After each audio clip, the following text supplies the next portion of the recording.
जय श्रीमन्नारायण। श्रीशैलेशदयापात्रं धीभक्त्यादिगुणार्णवं यतीन्द्रप्रवणं वन्दे रम्यजामातरं मुनिं। लक्ष्मीनाथसमारम्भां नाथयामुनमध्यमाम् अस्मदाचार्यपर्यन्तां वन्दे गुरुपरम्परां। मौद्गल्यवंशं सुलभं सुशीलं रामानुजार्यस्य मताश्रयन्तं श्रीमत्सुखाचार्यकृपैकभाजं श्रीदेवकीनन्दनवर्यमीडे चिदचित्परतत्त्वानां तत्त्वयाथार्थ्यवेदिने रामानुजाय मुनये नमो मम गरीयसे। नीलातुङ्गस्तनगिरितटी सुप्तमुद्बोध्य कृष्णं पारार्थ्यं स्वं श्रुतिशतशिरसिद्धमध्यापयन्ती सोच्छिष्टायां स्रजनिगलितं यावलात्कृत्य भुङ्क्ते गोदा तस्यै नमैदमिदं भूय एवास्तु भूयः। शतमखमणिनीला चारुकल्हारहस्ता स्तनभरनमिताङ्गी सान्द्रवात्सल्यसिन्धुः अलकविनिहिताभिस्रग्भिराकृष्टनाथा विलसतु हृदि गोदा विष्णुचित्तात्मजानः। विलसतु हृदि गोदा विष्णुचित्तात्मजानः। अखिलहेय प्रत्यनीक कल्याणैकतानस्वेतर समस्त वस्तु विलक्षण अनंत ज्ञानानंदैक स्वरूप परात्पर परब्रह्म परमेश्वर भगवान श्री गोदा रंगमन्नार प्रभु का विशेष अनुकंपा द्वारा श्री तिरुपावई दिव्य प्रबंध को कालक्षेप हामी यस धनुर्मास महोत्सव को पावन अवसर में श्रवण गरिरहेका छौं। सकल श्रुति को सार का रूपले सारा वेदांत को अर्थलाई यस प्रबन्धभित्र गोदा देवीले निबद्ध गरिदिनु भएको छ। प्रपन्न जनहरूका लागि अत्यन्तै उपादेय ग्रन्थ श्री तिरुपावई दिव्य प्रबन्ध। जसरी महाराज जनकका यज्ञभूमिबाट साक्षात जानकीजीको अवतार भयो, यसै गरी भट्टनाथ सूरीको तुलसी बगैँचाबाट जगतजननी गोदामा महारानीको अवतार हुन्छ। देवी स्वयं समुदिता जनकात्मजेवा आचार्यले यसरी बताउनुहुन्छ। साक्षात सीताजी जसरी प्रकट हुनुभयो उसै गरी गोदा देवीको पनि अवतार भयो। प्रसन्न हुनुभएको छ। पंच संस्कारले संस्कृत गरिदिनु भयो। गोदा यस्तो नाम पनि राखिदिनुहुन्छ भट्टनाथ सूरीले। बाल्यावस्थाबाटै भगवान श्रीकृष्णका विषयमा सुन्नुभएको थियो पिताजीका श्रीमुखबाट गोदामाले। जसरी गोप बालिकाहरूले कात्यायनी देवीको व्रतको बहानाद्वारा भगवान श्रीकृष्णलाई प्राप्त गर्न सफल भए, त्यो छाप उहाँलाई बाल्यावस्थाबाटै परेको थियो। कथा श्रवण गर्दै गर्दै जाँदा म पनि एउटी बालिका हुँ। स्वाभाविक भक्ति भगवानमा बन्न सके भगवानले स्वीकार गरी बक्सने रहेछ, यो विचार गरेर भगवानलाई मात्रै पति मानेर त्यस भावद्वारा चिन्तन गर्न प्रारम्भ गर्नुहुन्छ श्री गोदा देवीले। र त्यही भावलाई प्रकट गर्नुभएको छ श्री तिरुपावई दिव्य प्रबन्धद्वारा। आलवार कोटीमा आउनुभएकी गोदा देवी अरू सबै आलवारहरू पुरुष आलवार रहनुभयो। गोदा देवी एक स्त्री आलवारका रूपले प्रसिद्ध हुनुहुन्छ, कवयत्रीका रूपले प्रसिद्ध हुनुहुन्छ। भगवान श्री रङ्गनाथलाई आफ्ना केशपासमा लगाइएको उच्छिष्ट माला समर्पण गर्नुभयो। त्यति मात्र नभएर शब्दमयी माला जसमा 30 गाथा नै 30 थुङ्गाका रूपले विराजित छन्, त्यस प्रकारको श्री तिरुपावई दिव्य प्रबन्ध रूपी माला भगवानका लागि र भागवतजनका लागि अत्यन्तै उपादेय बन्न गयो। केवल भगवानका लागि मात्र भएन यो मङ्गलानुशासन, भागवतजनका लागि चेतनका लागि पनि उत्ति नै ग्राह्य बन्यो भनेर आचार्यहरूले यसरी अनुसन्धान गर्नुभएको छ। आज हामी द्वितीय दिवसमा प्रवेश गरेका छौँ। धनुर्मासको श्री तिरुपावई दिव्य प्रबन्धको दोस्रो गाथा मूललाई हामी पहिले श्रवण गर्नेछौँ। त्यस पछाडि त्यसको अनुवाद संस्कृत भावानुवादलाई श्रवण गरेर यथासमय हामीले यसको विवरण व्याख्यानलाई श्रवण गर्दै ध्वन्यर्थलाई पनि श्रवण गर्ने क्रमलाई अगाडि बढाउनेछौँ। आउँ पहिले मूल गाथालाई श्रवण गरौँ। बैयतवाड वीरगाल नामम नम्पावैक सेयुम किरिसैगल केलीरो पार्कडलुल पेय्यत्विन्न परमनडी पाडी नेयुन्नोम पालुन्नोम नाटकाले नीराडी मयिट्टेडुदोम मलरिट्टु नाम मुडियोम सय्यादन सेयोम तीकुरलै चेन्द्रोदोम अय्यमुम पिच्चयुम आंदनयुम कई काटी उयुमारेंडी उगदंदे लोरिम्बावाय। यो भयो गोदादेवीद्वारा गान गरिएको मूल दिव्य प्रबन्ध गाथा। यसको अनुवाद गर्नुहुन्छ आचार्यले। अयि भो भूमण्डले समुज्जीवन्त्यो जनताः अस्माभिः अस्मदीयव्रतसात् गुण्यार्थम् अनुष्ठेयाः क्रियाः शृणुत क्षीराब्धौ सावधानं शयानस्य परमपुरुषस्य पादौ संकीर्तयेम घृतं दुग्धं च न पिबेम प्रत्युषे स्नानमाचरेम दृशोरञ्जनाञ्जनं शिरसि पुष्पधारणं च वर्जयेम पूर्वैरनाचरितानि कृत्यानि नाचरेम अवाच्यानि कटुवचनानि न वदेम सत्पात्रेषु दीनेषु च देयां भिक्षां यथाशक्ति वितरेम उज्जीवनोपाय विचिन्तनेन सन्तुष्येम। गोदादेवीले बताउँदै हुनुहुन्छ, ऐ भो भूमण्डले समुज्जीवन्त्यो जनताः। यस भूमण्डलमा उज्जीवन चाहने, उज्जीवन गर्ने हे जनता हो, सुन्नुहोस्। अस्माभिः अस्मदीय व्रतसात् गुण्यार्थम अनुष्ठेया क्रिया शृणुत। हामीले यस मार्गशीर्ष व्रतका लागि, यो व्रत सम्पादन गर्नका लागि अनिवार्य गर्नुपर्ने क्रियाहरूलाई सुन्नुहोस्। जुन कार्यहरू कुनै उपादेय छन्, कुनै त्याज्य छन्, कोही ग्रहण गर्नुपर्ने, कोही त्याग्नुपर्ने नियमहरू छन्, त्यसलाई सुन्नुहोस्।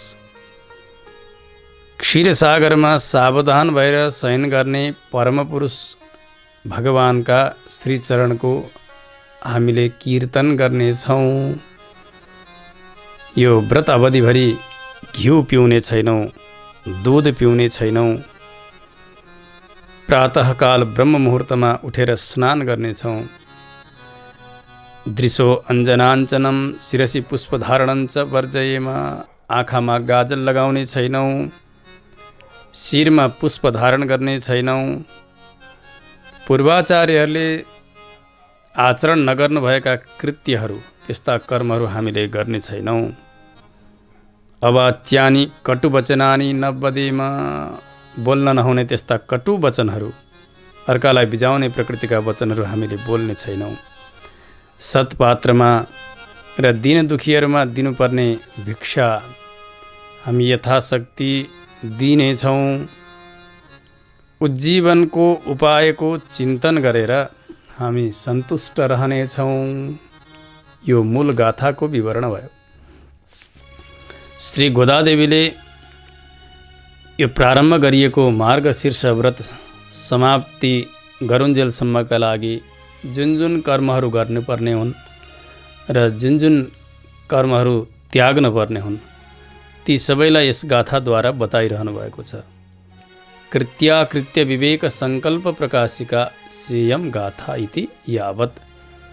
कृत्य र अकृत्य, गर्नुपर्ने र त्याग्नुपर्ने, त्यस्तो विवेक र सङ्कल्पलाई प्रकाश गरिदिने गाथाका रूपले यसलाई जान्नु पर्दछ। किन यसलाई बताउनु भयो त भने यो प्रारम्भ गरिएको धनुर्मास व्रतलाई सम्पन्न गर्नका निमित्त यो जान्नु पर्दछ। कृत्यानि कुर्याम अकृत्यानि वर्जयेम। गर्नुपर्ने अवश्य कर्महरू जति छन् तिनलाई हामीले गर्नेछौँ र गर्न नहुनेलाई छोड्नेछौँ। यो सङ्कल्प यस गाथाद्वारा पूर्ण भएको छ। कर्तव्य कर्महरू धेरै बताइए। त्यसमध्ये पहिलो बताइयो क्षीर सागरमा शयन गर्ने परमपुरुषोत्तम भगवानका चरणको कीर्तन गर्नेछौँ। यो पहिलो कृत्य, गर्नुपर्ने कर्म यस व्रतको। यस समयमा त भगवान परदैव साक्षात् स्वयं नारायण भएर पनि नन्दनन्दन भनेर अवतार ग्रहण गरिबक्सेको छ। सबैले कृष्ण किशोर भनेर बोलाउँछन् भगवानलाई। श्रीकृष्णका रूपले भगवान प्रसिद्ध हुनुहुन्छ। त्यस्ता भगवानलाई छोडेर क्षीरसागरमा शयन गर्ने भगवानका चरणको कीर्तन गर्दछौँ भनेर किन बताइयो त? के छ यसमा रहस्य? बताउनुहुन्छ, जसरी पूर्व गाथामा भगवान श्रीकृष्ण नै नारायण हुनुहुन्छ भनेर ऋषिहरूका मुखारविन्दबाट गोपिनीहरूले श्रवण गर्नुभएको थियो, त्यही भावलाई यहाँ पनि बताउँदै हुनुहुन्छ। एष नारायण श्रीमान क्षीरार्णव निकेतनः नागपर्यङ्कमुत्सृज्य ह्यागतो मथुराम पुरीम। तमाम ऋषिहरूका श्रीमुखबाट गोपिनीहरूले यही नै सुन्नुभएको थियो। स्वयं क्षीराब्दीमा शयन गर्ने भगवान नारायण, जो शेषका शय्यामा शयन गरिबक्सन्छ, त्यस्ता प्रभु नै मथुरामा वसुदेव र देवकीका पुत्र रूपले अवतार ग्रहण गर्नुभएको हो। उहाँ नै लीलाका निमित्त ब्रजमा सवारी हुनुभएको हो। नन्दनन्दन श्रीकृष्णका रूपले प्रसिद्ध हुनुभएको हो भन्ने कुरा गोपिनीहरूले सुन्नुभएको थियो। त्यसो हुनाले भगवान क्षीराब्दी साई पुरुषोत्तम भन्नु र श्रीकृष्ण भन्नुमा कति पनि अन्तर छँदै छैन। अवतारी र अवतारमा भेद छैन। त्यसकारणले मूलकन्दभूत स्थानात् प्रवृत्ति उद्देश्यताम हृदय निधाय, मूलकै कीर्तन गरिसकेपछि अवतारको स्वयं कीर्तन हुन जान्छ। यो विचार गरेर गोदादेवीले यहाँ क्षीराब्दीमा शयन गर्ने भगवानका चरणको कीर्तन गर्नेछौँ भनेर प्रथम कृत्यका रूपले, व्रतका लागि प्रथम विधानका रूपले बताउनुभयो। क्षीराब्दीमा शयन गर्ने परमपुरुषोत्तमको कीर्तन गर्नेछौँ नभनेर उहाँका चरणको कीर्तन गर्नेछौँ भन्नुमा के तात्पर्य छ, यो पनि सम्झाउँदै हुनुहुन्छ। मन्त्ररत्न जसलाई द्वयमन्त्र भनिन्छ, त्यसमा भगवानका दुई चरणकै वन्दना बताइएको छ। त्यसमा हुने निष्ठा नै स्वरूपानुरूप भनेर बताइएको छ। त्यसैलाई यहाँ सूचन गर्दै हुन्छ गोदादेवीले। नियम पनि यस्तो छ हेर्नु, अनतिक्रमणीयम हि चरणग्रहणम इति न्यायेन। भक्तका लागि, प्रपन्नका लागि भगवानका श्रीचरणको ग्रहण, भगवानका चरणको उपासना नै मूलभूत रूपमा रहन्छ। भगवानका श्रीचरण नै पार लगाइदिने मूलभूत साधन हुन्, उपाय हुन् प्रपन्नहरूका निमित्त। त्यसकारणले भगवानका चरणको कीर्तन गर्नेछौँ, यसको तात्पर्य सम्झनु पर्यो।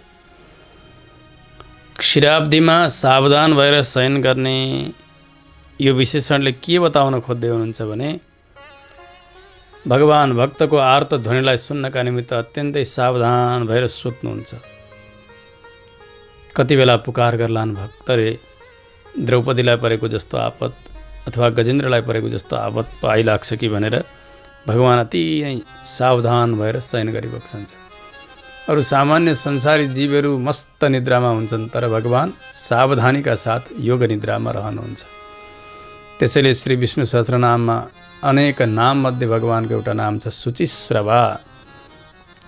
भक्तको प्रार्थना सुन्नका निमित्त सावधान हुने भन्ने यस्तो अर्थ हुन्छ त्यो नामको।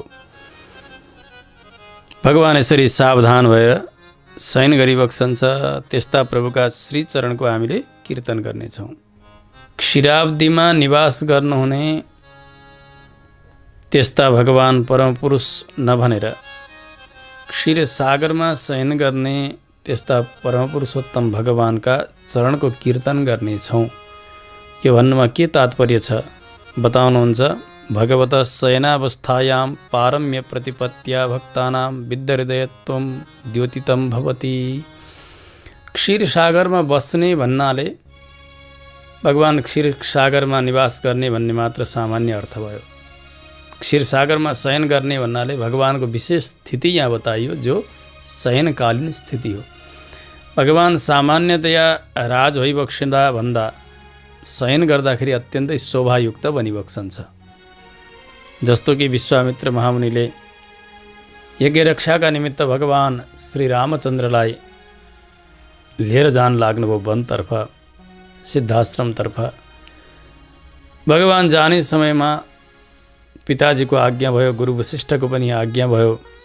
लक्ष्मणजी पनि विश्वामित्र ऋषिका साथमा भगवानका साथ लागेर जानुहुन्छ, जाँदै हुनुहुन्छ। उस समयमा भगवानको त्यो किशोरावस्था चलेको छ। लक्ष्मणजी साथ हुनुहुन्छ। भगवान दरबार छोडेर प्रथम पटक वनको यात्रा गरिरहनु भएको छ। केही पर पुग्दै सन्ध्या हुन लाग्यो। त्यही विश्राम गर्ने इच्छा गर्नुभयो ऋषि विश्वामित्रले। रात्रिकालीन स्नान सन्ध्या इत्यादि सम्पन्न गरेर अल्पाहार स्वीकार गरेर अब ऋषि सुत्नु भएको छ। यी दुई राजकुमारहरू पनि भुइँमा सुतेका छन्। त्यो काँसमा पातमा जमिनमा शयन गरेका छन् यिनीहरू। बिहानी भो अलिकति रात छँदै ब्रह्म मुहुर्तमा उठेर नदीमा स्नान गर्नका निमित्त ऋषि विश्वामित्र जानुहुन्छ। केही बेर पछाडि आफ्ना नित्यकर्म सम्पन्न गरेर आउनुभयो। यी दुई बालक सुतिरहेका छन्। यसो हेर्नुभयो, भगवानको त्यो शयनकालीन शोभालाई देख्नुभयो। हो यति सुन्दर भगवानको त्यो शयनकालीन शोभालाई देखेर ऋषि विश्वामित्रले भगवानलाई उठाउन बिर्सनुभयो। भगवानलाई जन्म दिने आमा कौशल्याको भाग्यको सराहना गर्न प्रारम्भ गर्नुहुन्छ विश्वामित्र ऋषि। कौसल्या सुप्रजा राम पूर्वा सन्ध्या प्रवर्तते उत्तिष्ठ नरसार्दूल कर्तव्यम दैवमान्निकम्। आहा आहा, यी त्यस्तो के तपस्या गरेकी रहेछन् देवी कौशल्याले पूर्व जन्ममा, जसले श्री रामचन्द्र जस्ता पुत्रलाई जन्म दिइन्। ओहो कति भाग्यवती कौशल्या देवी। यसरी कौशल्याको भाग्यको सराहना गर्न प्रारम्भ गर्नुहुन्छ। रामायणजीको व्याख्यान गर्नुभएको छ श्री गोविन्दराज स्वामीजीले। गोविन्दराजीय टीका, जसलाई भूषण टीका पनि भनिन्छ, त्यहाँ पूर्वाचार्यका पंक्तिलाई उद्धृत गर्दै उहाँले बताउनुहुन्छ, उभय प्रबोधनार्थम आगतो विश्वामित्र रामस्य निद्रा कालिक श्रियम अवलोक्य तदासक्त सन् स्वागमन कार्यम विस्मृत्य इमं प्रसूतवती कौशल्या किंबा तपस्तप्तवती। उहाँका पंक्ति हुन्। यस श्लोकको व्याख्यानका निमित्त रामायणजीमा आएका। भन्नुहुन्छ, राम र लक्ष्मणलाई उठाउनका निमित्त आउनुभएको थियो विश्वामित्र ऋषि। अब त विलम्ब भयो, उठ स्नान गर, सन्ध्या गर, यहाँबाट धेरै लामो यात्रा गर्नु छ भनेर जगाउन आउनुभएको थियो। भगवानको त्यो शयनकालीन शोभालाई देखेर यति आसक्त हुनुभयो भगवानमा, भगवानको स्वरूपमा। म किन आएको थिएँ, म उठाउन आएको थिएँ, अब यहाँबाट जानुपर्छ भन्नका निमित्त आएको थिएँ। यी सबै कुरा बिर्सेर उहाँले भन्नुभयो, इमं प्रसूतवती कौशल्या किंबा तपस्तप्तवती। यी रामचन्द्रलाई जन्म दिने कौशल्याले के त्यस्तो तपस्या गरेकी रहेछन् पूर्व जन्ममा। ओहो, आमा हुन् त कौशल्या जस्ती हुन्, जसले श्रीराम जस्ता पुत्रलाई जन्म दिएकी हुन्। यसरी विस्मित हुनुभयो ऋषि। कौशल्या सुप्रजाः, यस प्रकारको समासलाई अलग गरेर, दुई शब्दलाई अलग गरेर आचार्यहरूले अर्थ गर्नुभएको छ। शोभना प्रजा पुत्रो यस्यासा सुप्रजाः, अत्यन्तै सुन्दर पुत्र जसका छन् उनलाई सुप्रजा कौशल्या। त्वजननी कौशल्या सुपुत्रा। हे राम, तिम्री आमा कौशल्या मात्रै सुपुत्रा बनेकी छन्, सुन्दर पुत्रलाई जन्म दिने त्यस्तै आमा बनेकी छन्। अथवा मनमा नै उहाँले यसो भन्नुभयो, एतत् जननी कौशल्या सुप्रजा। रामलाई जन्म दिने आमा कौशल्या नै सुप्रजा बनेकी छन्, सत्सन्तानवाली बनेकी छन्।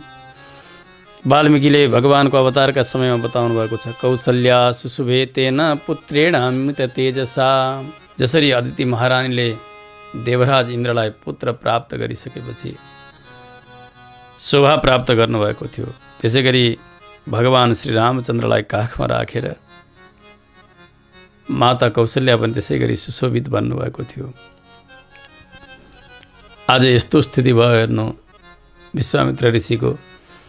जसरी कहिलेकाहीँ धेरै मिष्ठान्नहरू तयार गरिदिने कोही भान्से छन्, अनेक प्रकारका सुन्दर सुन्दर परिकारहरू तयार गरिदिएका छन्, धेरै धेरै भने भोजन गर्न गएको व्यक्तिले त्यो भोजनका लागि तयार भएका ती मिष्ठान्नहरू पकवानहरूलाई देखेर भोजन गर्न बिर्सन्छ। भोजनकाले विस्मृत मुखो मुनिहि आसीत्। कसैले आफ्नो मुख त बिर्सँदैन हेर्नु, तर यसको तात्पर्य यो हो कि त्यो भोजन बनाउने कला कौशलताको प्रशंसा गर्न थाल्दा खाना बिर्सन्छ उसले। ओहो हेर हेर कस्तो सुन्दर बनाएको हो कि भोजन, कति धेरै बनाउन सकेको होला, कति मिष्ठान्न बनाउन सकेको होला। त्यो आकार प्रकार ती भोजनका सामग्रीहरूका, मिष्ठान्नका सामग्रीहरूका त्यस्तो देखेर उनले भन्छन्, आह कथमस्ति वस्तु इदम केन विदग्धेन सृष्टमिदम कथम नु सृष्टम पाचकः अयम अद्वितीय चतुरः इत्यादि भन्न प्रारम्भ गर्छन्। ओहो कस्तो सुन्दर वस्तु बनाएको होला, कुन जानकारले निर्माण गरेको होला, कसरी बनाएको होला। पक्कै पनि यो बनाउने पाचक रसोई पक्कै पनि चतुर हुनुपर्दछ भनेर अत्यन्तै हर्षले उत्पुलकित बन्दछन् व्यक्ति, त्यो भोजन गर्न बसेका व्यक्ति। भन्दा भन्दै त्यो वस्तु उठाएर भोजन गर्न केही बेर बिर्सिन्छन्, प्रशंसा गर्दा गर्दै जसरी। त्यस्तै प्रकारले श्री विश्वामित्र ऋषि पनि आज भगवानको त्यो शयनकालीन शोभालाई देखेर म रामलाई उठाउन आएको हुँ भन्न बिर्सनुभयो उहाँले। सहसा निर्वाह्य सत्रानुष्ठान रूपे स्वकार्य व्यग्रताम विसृज्य चाँडै जानु छ सिद्धाश्रममा गएर यज्ञ प्रारम्भ गर्नु छ। यी राम र लक्ष्मणलाई यज्ञ रक्षाका निमित्त लैजानु छ। यी सारा कार्यहरू सबै बिर्सनुभयो विश्वामित्र ऋषिले। यति हुरुक्क हुनु भगवानको त्यो शयनकालीन शोभालाई देखेर। ओहो भगवानलाई देखेर भगवानकी आमा उहाँको स्मरण गर्न लाग्नुहुन्छ। त्यसकारणले यहाँ पनि गोदादेवीले क्षीराब्धिमा शयन गर्ने, भगवानका चरणको कीर्तन गर्नेछौँ भन्नुको तात्पर्य यो हो। भगवान बस्दा भन्दा भगवान शयन गर्दा अत्यन्त सुन्दर देखिनुहुन्छ। त्यसकारणले त्यो सौन्दर्यलाई यहाँ बताउनका निमित्त नै यो विशेषण सम्झनु पर्दछ। त्यस पछाडि अर्को कृत्य बताउनु भयो।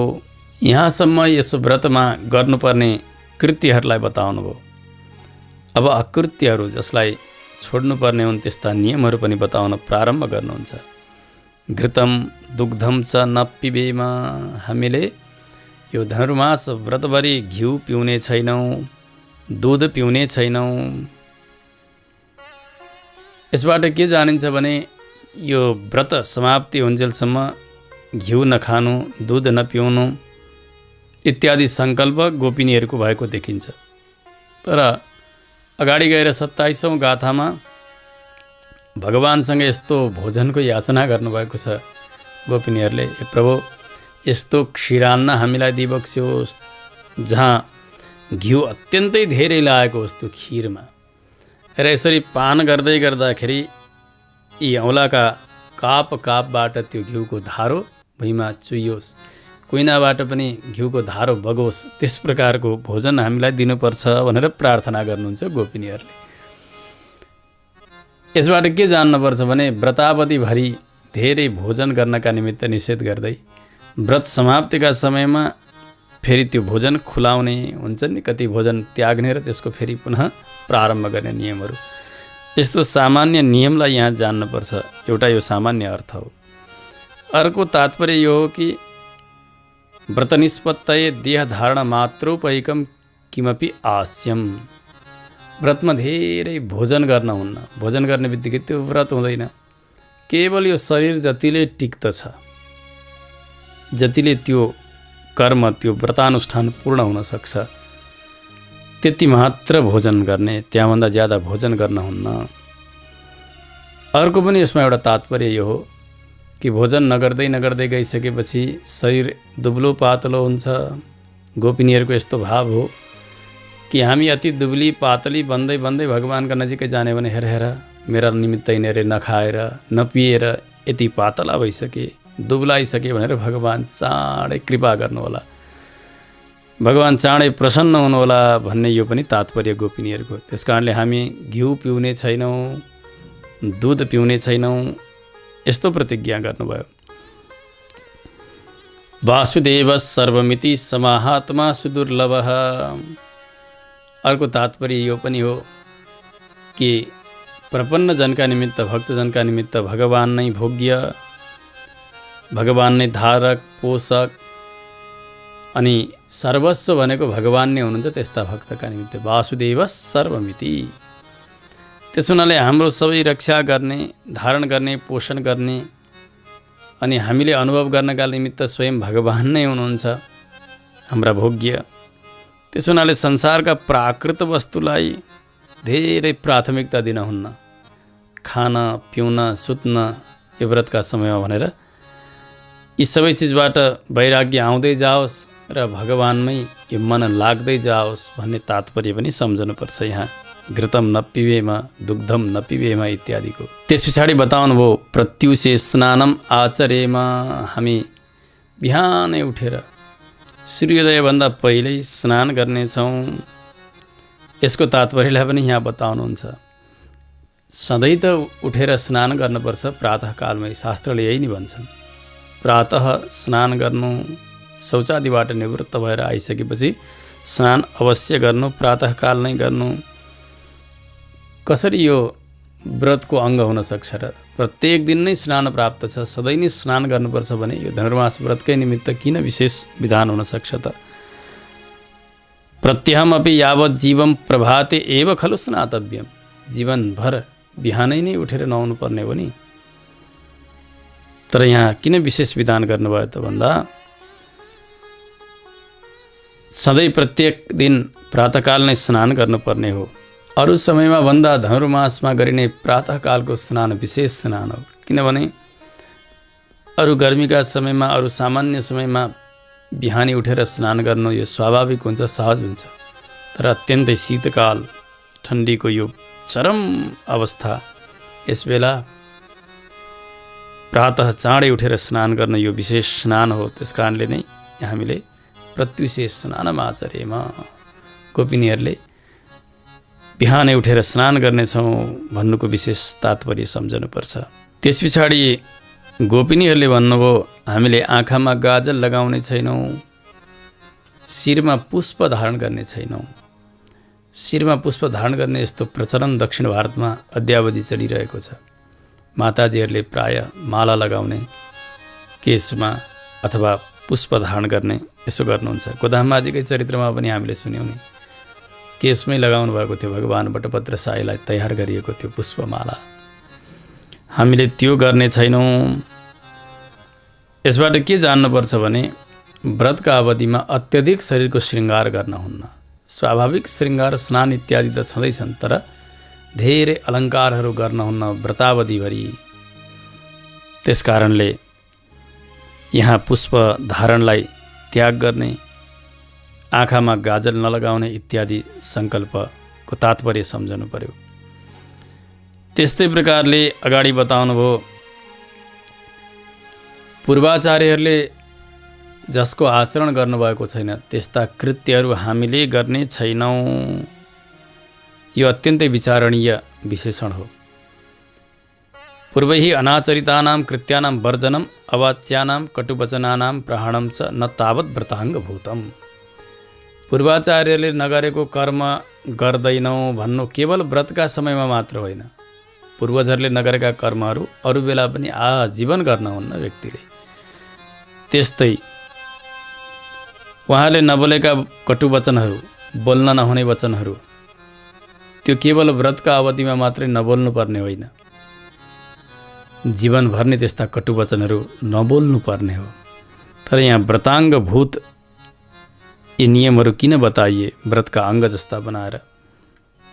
किनभने अकृत्यकरण, गर्न नहुने कर्महरू र अवाच्य कथन, बोल्न नहुने वचनहरू, यी जीवन पर्यन्त नै त्याग गर्नुपर्दछ।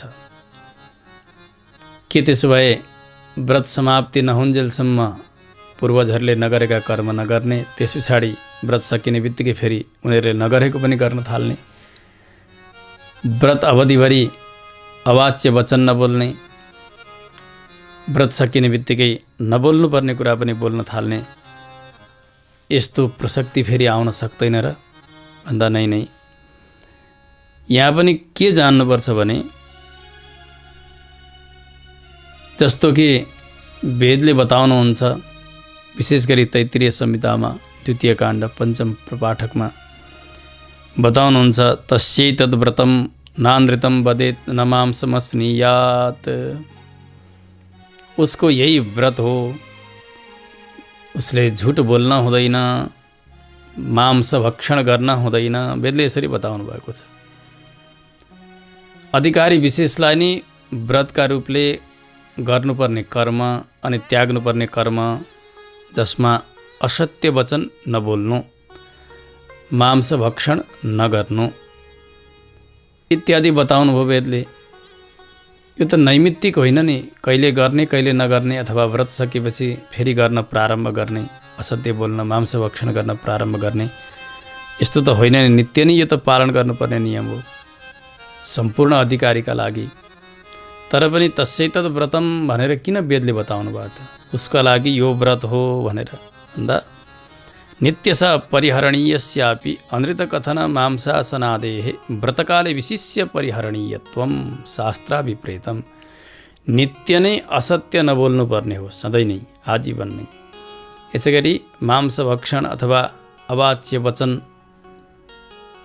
इत्यादि कुराहरू आजीवन नै नगर्नु पर्ने हो। त्यसमा पनि त्यो व्रतका अवधिमा भने अत्यन्तै सावधानीका साथ यीबाट बच्नु, यति मात्र तात्पर्य हो। आजीवन नै नगर्नु नै वेदको आज्ञा हो, शास्त्रको आज्ञा हो। तर पनि व्रतका अवधिमा चाहिँ प्रमादले अथवा कतैबाट अलिकति कमजोरी भएर पनि वा त्यसमा लागिन्छ कि भनेर अति नै सावधान भएर रहनु भन्नुमा यसको तात्पर्य सम्झनुपर्छ। किनभने शास्त्रको यस्तो नियम छ, व्रतकाले परिहरणाभावे द्विगुणपातकोपदायकत्वम्। यदि अन्जानका कारण अथवा कुसङ्गतका कारणले पनि नगर्नुपर्ने कर्म यदि व्रतका समयमा भयो भने अरू बेला हुने अपराधभन्दा 2 गुणा ज्यादा अपराध उसलाई लाग्दछ। त्यस कारणले व्रतका अवधिमा अझै धेरै सावधान हुनु भन्ने मात्र तात्पर्य हो। यसको तात्पर्य व्रत सक्ने बित्तिकै झुट बोल्न थाल्नु, कटु वचन बोल्न थाल्नु, अथवा नखाने कुरा खान थाल्नु भन्ने यस्तो तात्पर्य होइन। त्यस्तै प्रकारले शास्त्र दूषितानि कृत्यानि नाचरेम, यस्तो भन्नुपर्ने थियो। शास्त्रले दोष बताएका त्यस्ता कृत्यहरू, दुष्ट कर्म भनेर बताएका छन् शास्त्रले, हो त्यस्तो गर्ने छैनौँ भन्नुपर्ने ठाउँमा गोपिनीहरूले के भन्नुभयो? पूर्वैहि अनाचरितानि कृत्यानि नाचरेम। पूर्वाचार्यहरूले आफ्ना आचरणमा नउतार्नु भएका कर्महरू हामीले गर्ने छैनौँ। शास्त्रले नगर्नु भनेकालाई गर्ने छैनौँ नभनेर पूर्वाचार्यहरूले जसलाई गर्नुभएको छैन त्यो हामीले पनि गर्ने छैनौँ भन्नुभयो। यसबाट के बुझिन्छ भने शास्त्रभन्दा पनि बलवान शिष्टाचार जो पूर्वजहरूले आचरणमा निबद्ध गर्नुभएको छ त्यो शास्त्र बलभन्दा पनि अझै बलियो हुन्छ भनेर जान्नुपर्छ।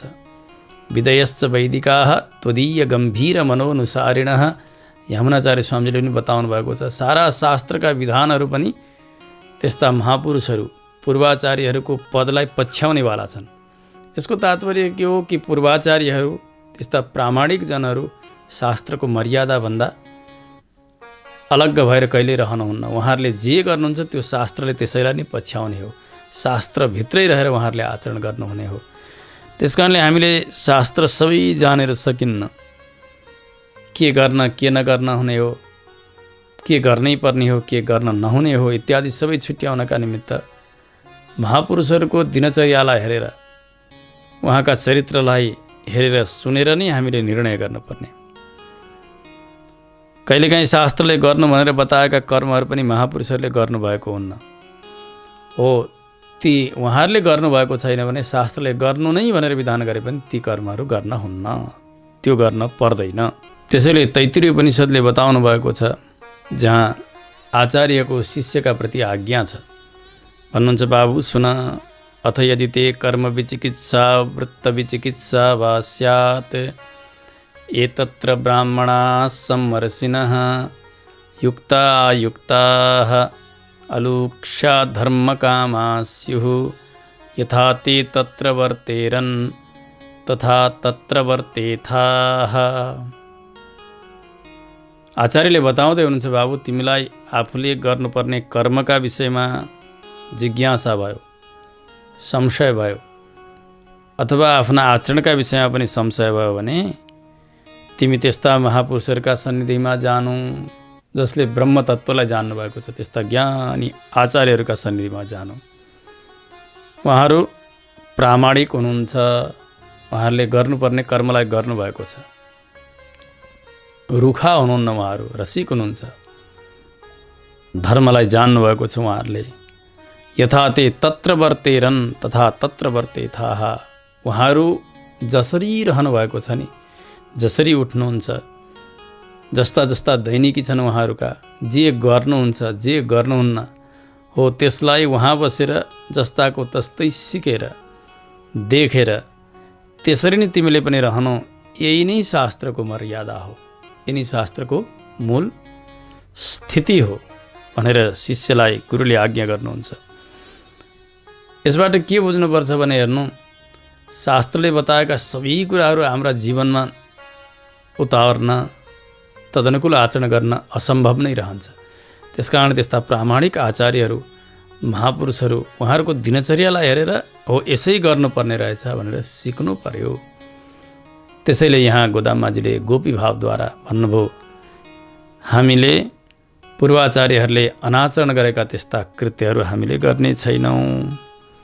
त्यस पछाडि अर्को विशेषण बताउनुभयो, अवाच्यानि कटुवचनानि न वदेम, बोल्न नहुने त्यस्ता तीखा तीखा वचनहरू, अरूलाई बिझाउने प्रकृतिका वचनहरू हामीले बोल्ने छैनौँ व्रतको अवधिभरि।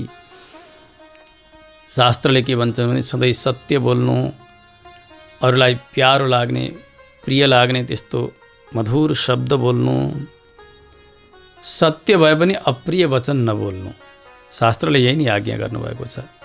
सत्यम ब्रूयात् प्रियम ब्रूयात् न ब्रूयात् सत्यम अप्रियम। अरूलाई अप्रिय लाग्दछ भने सत्य भए तापनि त्यस्ता वाणीहरू नबोल्नु। अरू पनि बताउनु भएको छ, नारुन्तु दस्यात् न नृशंसवादी, अर्कालाई बिझाउने प्रकारका शब्द नबोल्नु, क्रूर शब्दहरू नबोल्नु। यस्तै प्रकारले परनिन्दा मृषावाक्यम आत्मस्तोत्रम च हेलनम स्तोभोक्ति इति पञ्चैतान्यति हेयानि चक्षते। धेरै प्रकारका शब्दमा दोषहरू हुन्छन्। अर्काको निन्दा गर्ने त्यस्ता वचनहरू बोल्नुहुन्न, मृषावाक्यम असत्य बोल्नुहुन्न, आत्मस्तोत्रम आफ्नो प्रशंसा आफैले गर्नुहुन्न, हेलनम अर्काको उपहास गर्नुहुन्न, त्यस्ता वचनहरू बोल्नुहुन्न। अनि स्तोभोक्ति व्यर्थ उक्ति जसको कुनै अर्थ नै छैन त्यस्तो प्रलाप गर्नुहुन्न, त्यस्तो बोल्नुहुन्न। यी वाणीमा हुने दोषहरू हुन्, यी त्याज्य हुन्, यिनीहरूलाई त्याग्नुपर्छ भनेर शास्त्रले बताउनु भएको छ। त्यस कारणले गोपिनीहरूले भन्नुभयो, हामीले यो व्रतका अवधिभरि यसरी असत्य बोल्ने छैनौँ, अरूलाई होच्याएर बोल्ने छैनौँ, व्यर्थ उक्ति बोल्ने छैनौँ, झुटो बोल्ने छैनौँ, आफ्नो प्रशंसा गर्ने छैनौँ, यस्तो प्रतिज्ञा गर्नुभयो। त्यस पछाडि भन्नुभयो, सत्पात्रेषु दिनेषु च देयाम भिक्षाम यथाशक्ति वितरेमा। सत्पात्रमा दिनुपर्ने जो भिक्षा हो र दिन दुखीहरूलाई पनि गर्नुपर्ने भिक्षादान हो, त्यो हामीले यथाशक्ति गर्नेछौँ यो व्रतका अवधिभरि। यो अर्को सङ्कल्प हो। भगवान श्री गीताचार्यले बताउनु भएको छ दान कसरी गर्ने, कस्तामा गर्ने। भगवानको आज्ञा छ, दातव्यम इति यद्दानं दीयतेनुपकारिणे देशे काले च पात्रे च तद्दानं सात्विकं स्मृतम्। देशलाई हेरेर दान गर्नुपर्छ। यो दान गर्न योग्य स्थान हो कि होइन, काल पनि यो दान गर्नका लागि उपयुक्त काल हो कि होइन, र जहाँ दान गरिँदैछ त्यस्ता पात्र सत्पात्र हुन् कि होइनन्, त्यो विचार गरेर दान गर्नुपर्छ। त्यसरी देश काल र पात्र मिलेर गरिएको जो दान हुन्छ त्यसलाई सात्विक दान भनेर बताइएको छ। अनि दान दिँदाखेरि मैले दिएको दान बापत फेरि उसले मलाई केही गरिदेला भन्ने आशाले दान पनि गर्न हुन्न। उसको कर्तव्य के हो? केवल दान गर्नु, देशलाई हेरेर, काललाई हेरेर, पात्रलाई हेरेर दान गर्नु। यो दान नै सात्विक दान हुन्छ भनेर भगवानले गीतामा आज्ञा गरिबक्सेको छ। गोपिनीहरूले भन्नुभयो, हामीले शक्ति अनुसार त्यस्ता दानहरू गर्नेछौँ। हामीले दान श्रद्धालु बन्नुपर्नेछ। दान सत्पात्रमा मात्र हुन्छ भन्ने यस्तो नियम छैन। कहिलेकाहीँ अपात्रमा पनि दान गर्नुपर्ने हुन्छ। किनभने हो अपात्र हो, उसको आचरण छैन, केही छैन, थाहा छ। हामीले गरेको दानले गएर फेरि कुनै नगर्ने काम गर्न पनि सक्ला, त्यो सम्भावना पनि छ। तर पनि उसलाई दान नदिने हो भने, प्राणै जान लागेको छ उसलाई भोजन नदिदिने हो भने, अथवा वस्त्र नदिदिने हो भने, ऊ सत्पात्र त होइन तर पनि अत्यन्त दीन दुखी छ। हामीले दान नगरिदिने हो भने उसको प्राण रहँदैन भने त्यस्ता दुखीहरूलाई पात्र हुन् कुपात्र हुन् केही नहेरिकन उसको प्राण रक्षाका निमित्त केही न केही दान गर्नु शास्त्रले यो पनि आज्ञा गर्नुभएको छ। दैन्य दर्शनेन दानम अवर्जनीयम भवति। उनीहरूको त्यो दुःखलाई देखेर दान अवश्य पनि गर्नुपर्छ। त्यसकारणले सत्पात्रमा गरिने दान अथवा अपात्रै भए पनि अत्यन्तै दीन दुखी छ भने उसमा गरिने दान, यी दुवै प्रकारका दानलाई शास्त्रले बताउनु भएकै छ। अनि यो दान पनि शरीर रहन्जेलसम्म अन्तिम अवस्थासम्म पनि दान गरिरहनु भनेर शास्त्रले बताउने भएको छ भने गोपिनीहरूले यो व्रतभित्र व्रतका अङ्गका रूपले नै दान गर्नेछौँ भनेर भन्नुमा चाहिँ के तात्पर्य छ नि? यो शङ्का हुनसक्छ नि। भन्दा नै सधैँ नै दान गरिरहनु पर्ने हो, तर त्यसमा पनि अरू बेला दान हुन सकेन जसरी तसरी पूर्णतया भने पनि व्रतका अवस्थामा भने हामीले सत्पात्र मिल्ने बित्तिकै दान गर्नेछौँ। त्यस्ता दिन दुखी मिल्ने बित्तिकै एकदमै सावधान भएर दान गर्नेछौँ भन्नुमा तात्पर्य हो। यो पहिलेकै जस्तो समाधान यसलाई पनि सम्झनुपर्छ। अन्तिममा भन्नुभयो उज्जीवनोपाय विचिन्तनेन सन्तुष्येमा। हाम्रो उज्जीवन के गरी होला, उत्कृष्ट जीवन कसरी व्यतीत गर्न सकिन्छ, त्यस्तो उपायको चिन्तन गरेर हामी प्रसन्न रहनेछौँ। यो समग्र तिरुपावई यो गाथा यो प्रबन्ध नै उज्जीवनको उपायको चिन्तन स्वरूप नै हो। के गरी व्यक्तिमा मानवता भरिन्छ, के गरी भगवत दासता परिपूर्ण हुन्छ, भगवत शेषत्व कसरी परिपूर्ति हुन्छ चेतनमा, त्यही जगाउनका निमित्त त्यही जनाउनकै निमित्त नै यो सम्पूर्ण प्रबन्ध प्रवृत्त भएको जान्नुपर्छ। किनभने पारार्थ्यम स्वम श्रुतिशतशिर सिद्धम अध्यापयन्ती श्री गोदाजीको तनेनमै बताउनुहुन्छ श्री पराशर भट्ट स्वामीजीले कि जीवात्माले म भगवानको अत्यन्त परतन्त्र हुँ, भगवानको शेष हुँ, भगवानकै मात्र हुँ भन्ने यस्तो स्वरूपलाई बिर्सन गयो। जीव धेरै टाढा भयो, त्यसकारणले भगवानले पनि म शेषी हुँ, म रक्षक हुँ भन्ने बिर्सिनु भयो कि झैँ यस्तो अवस्था आउन लाग्यो। त्यसो हुनाले भगवानलाई पनि उठाउनु भयो, जगाउनु भयो, ए प्रभु हजुर रक्षक हुनुहुन्छ, शेषी हुनुहुन्छ भनेर। र चेतनलाई पनि भन्नुभयो चेतन तिमी भगवानको नै हौ है, भगवानकै शेष हौ भनेर यसरी बताउनु भयो। त्यसकारणले समग्र यो तिरुपावई नै यो उज्जीवनको उपायको चिन्तन गर्ने एउटा सुन्दर प्रक्रियालाई बताउने ग्रन्थ हो भनेर जान्नु पर्दछ। यसरी यहाँसम्म हामीले मूल गाथाको मूल विवरणलाई श्रवण गऱ्यौँ यथाधितम यथामतिका अनुसार। अब यसको स्वापदेशलाई वर्णन गर्न प्रारम्भ गर्नुहुन्छ। स्वापदेश भन्नु, ध्वन्यर्थ भन्नु, तात्पर्यार्थ भन्नु, व्यङ्ग्यार्थ भन्नु, यसो पर्यायवाची शब्दहरू हुन्। पहिले प्रथम गाथामा स्नान गर्नका निमित्त जसलाई इच्छा छ त्यस्ता सबैजना आउनुहोस् भनेर सबैलाई आह्वान गर्नुभएको थियो गोदादेवीले। भगवत विषयको अनुभव गर्न कौतूहल भएका सम्पूर्ण चेतनहरूलाई कति पनि नछुट्याइकन आह्वान गर्नुभएको थियो त्यहाँ। त्यसबाट यस्तो अर्थ सिद्ध भयो कि भगवत अनुभवमा कुनै प्रकारको अधिकारी नियम छैन। अभिरुचि हुनु, इच्छा हुनु मात्रै भगवत शरणागतिका निमित्त कारण। मलाई शरणागतिका निमित्त इच्छा भयो, भगवत अनुभवका निमित्त इच्छा भयो भन्ने त्यो इच्छा जागृत जब हुन्छ चेतनमा, ती इच्छावान जति पनि छन् ती सबै नै अधिकारी हुन्छन्। उपनिषदले बताउनुहुन्छ सत्यम वद, त्यस पछाडि लगत्तै भन्नुभएको छ धर्मम चर, सत्य बोल्नु अनि धर्मको आचरण गर्नु। यी दुई वाक्यहरूलाई अलिकति गम्भीर भएर हामीले चिन्तन गर्नुपर्छ।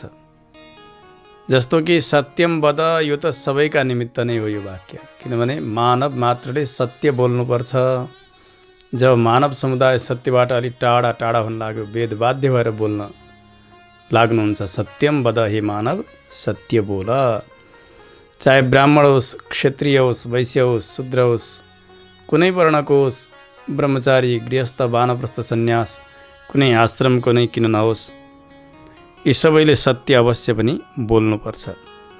सबैका निमित्त सामान्य नै हो यो। तर धर्मम चर यो वाक्यको भने अलिकति यसको तात्पर्यलाई अलि विशेष रूपले सम्झनु पर्दछ।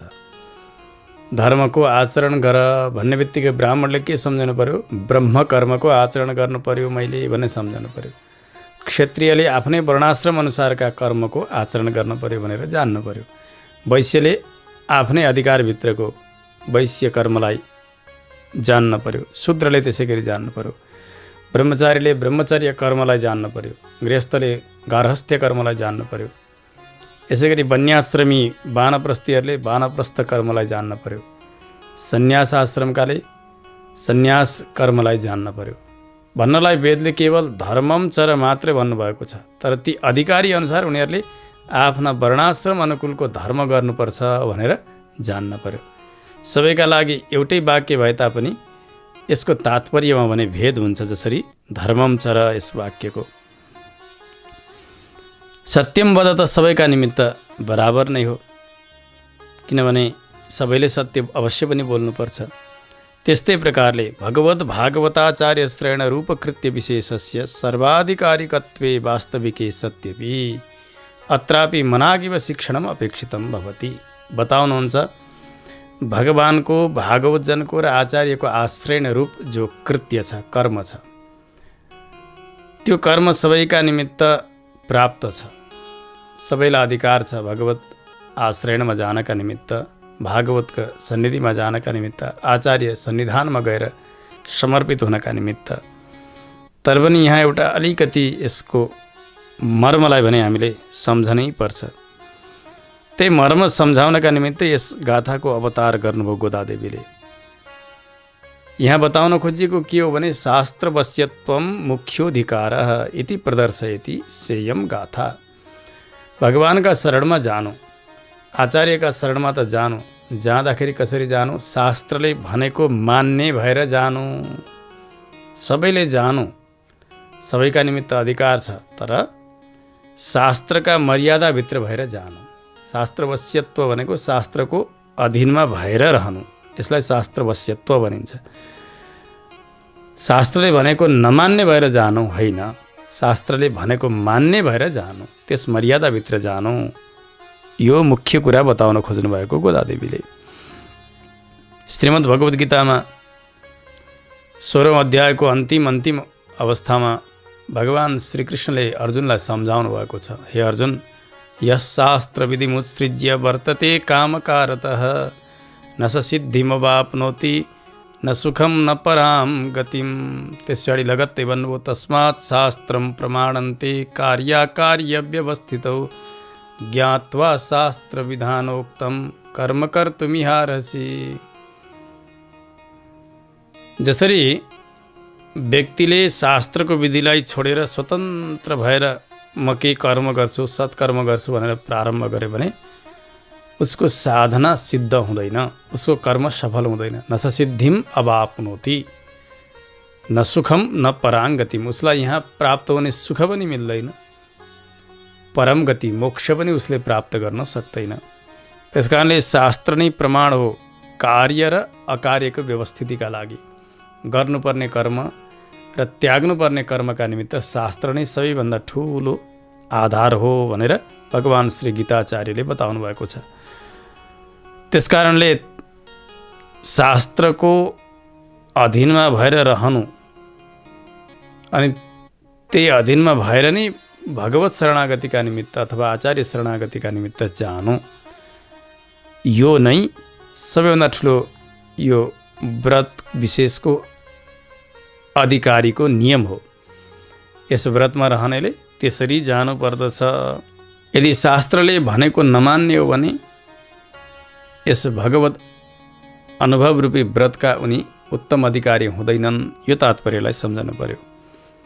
त्यसकारणले शास्त्रवश्यत्व, शास्त्रले भनेको मान्ने, यसो भएर नि जानुपर्छ भगवत अनुभवका निमित्त, भगवत समाश्रयणका निमित्त। शास्त्र विधि निषेधात्मक हुन्छ। शास्त्रमा विधि हुन्छन् अनि निषेध हुन्छन्। स्मृति इतिहास पुराण आदि सनाथा श्रुतिरेव शास्त्रम। शास्त्रको सीमालाई बताउनु भएको छ। स्मृति इतिहास पुराणले युक्त भएको श्रुति भनेको वेद नै शास्त्र भनेर बताइन्छ। शासनात् शास्त्रमित्याहु, जसले जीवलाई शासन गर्ने, अनुशासनमा राख्ने काम गर्नुभएको छ उहाँलाई शास्त्र भनिन्छ। मूलतः शास्त्र भनेको श्रुति नै हो, वेद नै हो। वेद मूलकतया आएका स्मृतिहरू जसलाई धर्मशास्त्र भनिन्छ।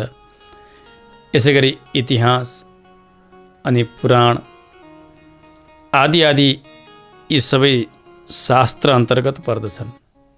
वेदका आधारमा टिकेका यिनीहरू सबै। त्यसकारणले यसमा विधिहरू छन् अनि निषेधहरू छन्।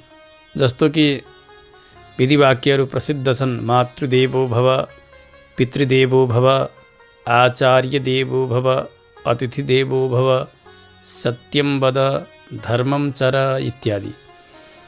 मातालाई साक्षात ईश्वर मान, पिताजीलाई पनि ईश्वर मानेर सेवा गर। आचार्य साक्षात भगवान नै हुनुहुन्छ। जो अतिथि हुन् उनीहरू पनि साक्षात भगवानकै स्वरूप हुन्। सत्य बोल, धर्मको आचरण गर इत्यादि विधिवाक्यहरू हुन्। यसो गर्नु भनेर जति बताइएका छन् शास्त्रमा, यी सबै विधि हुन्।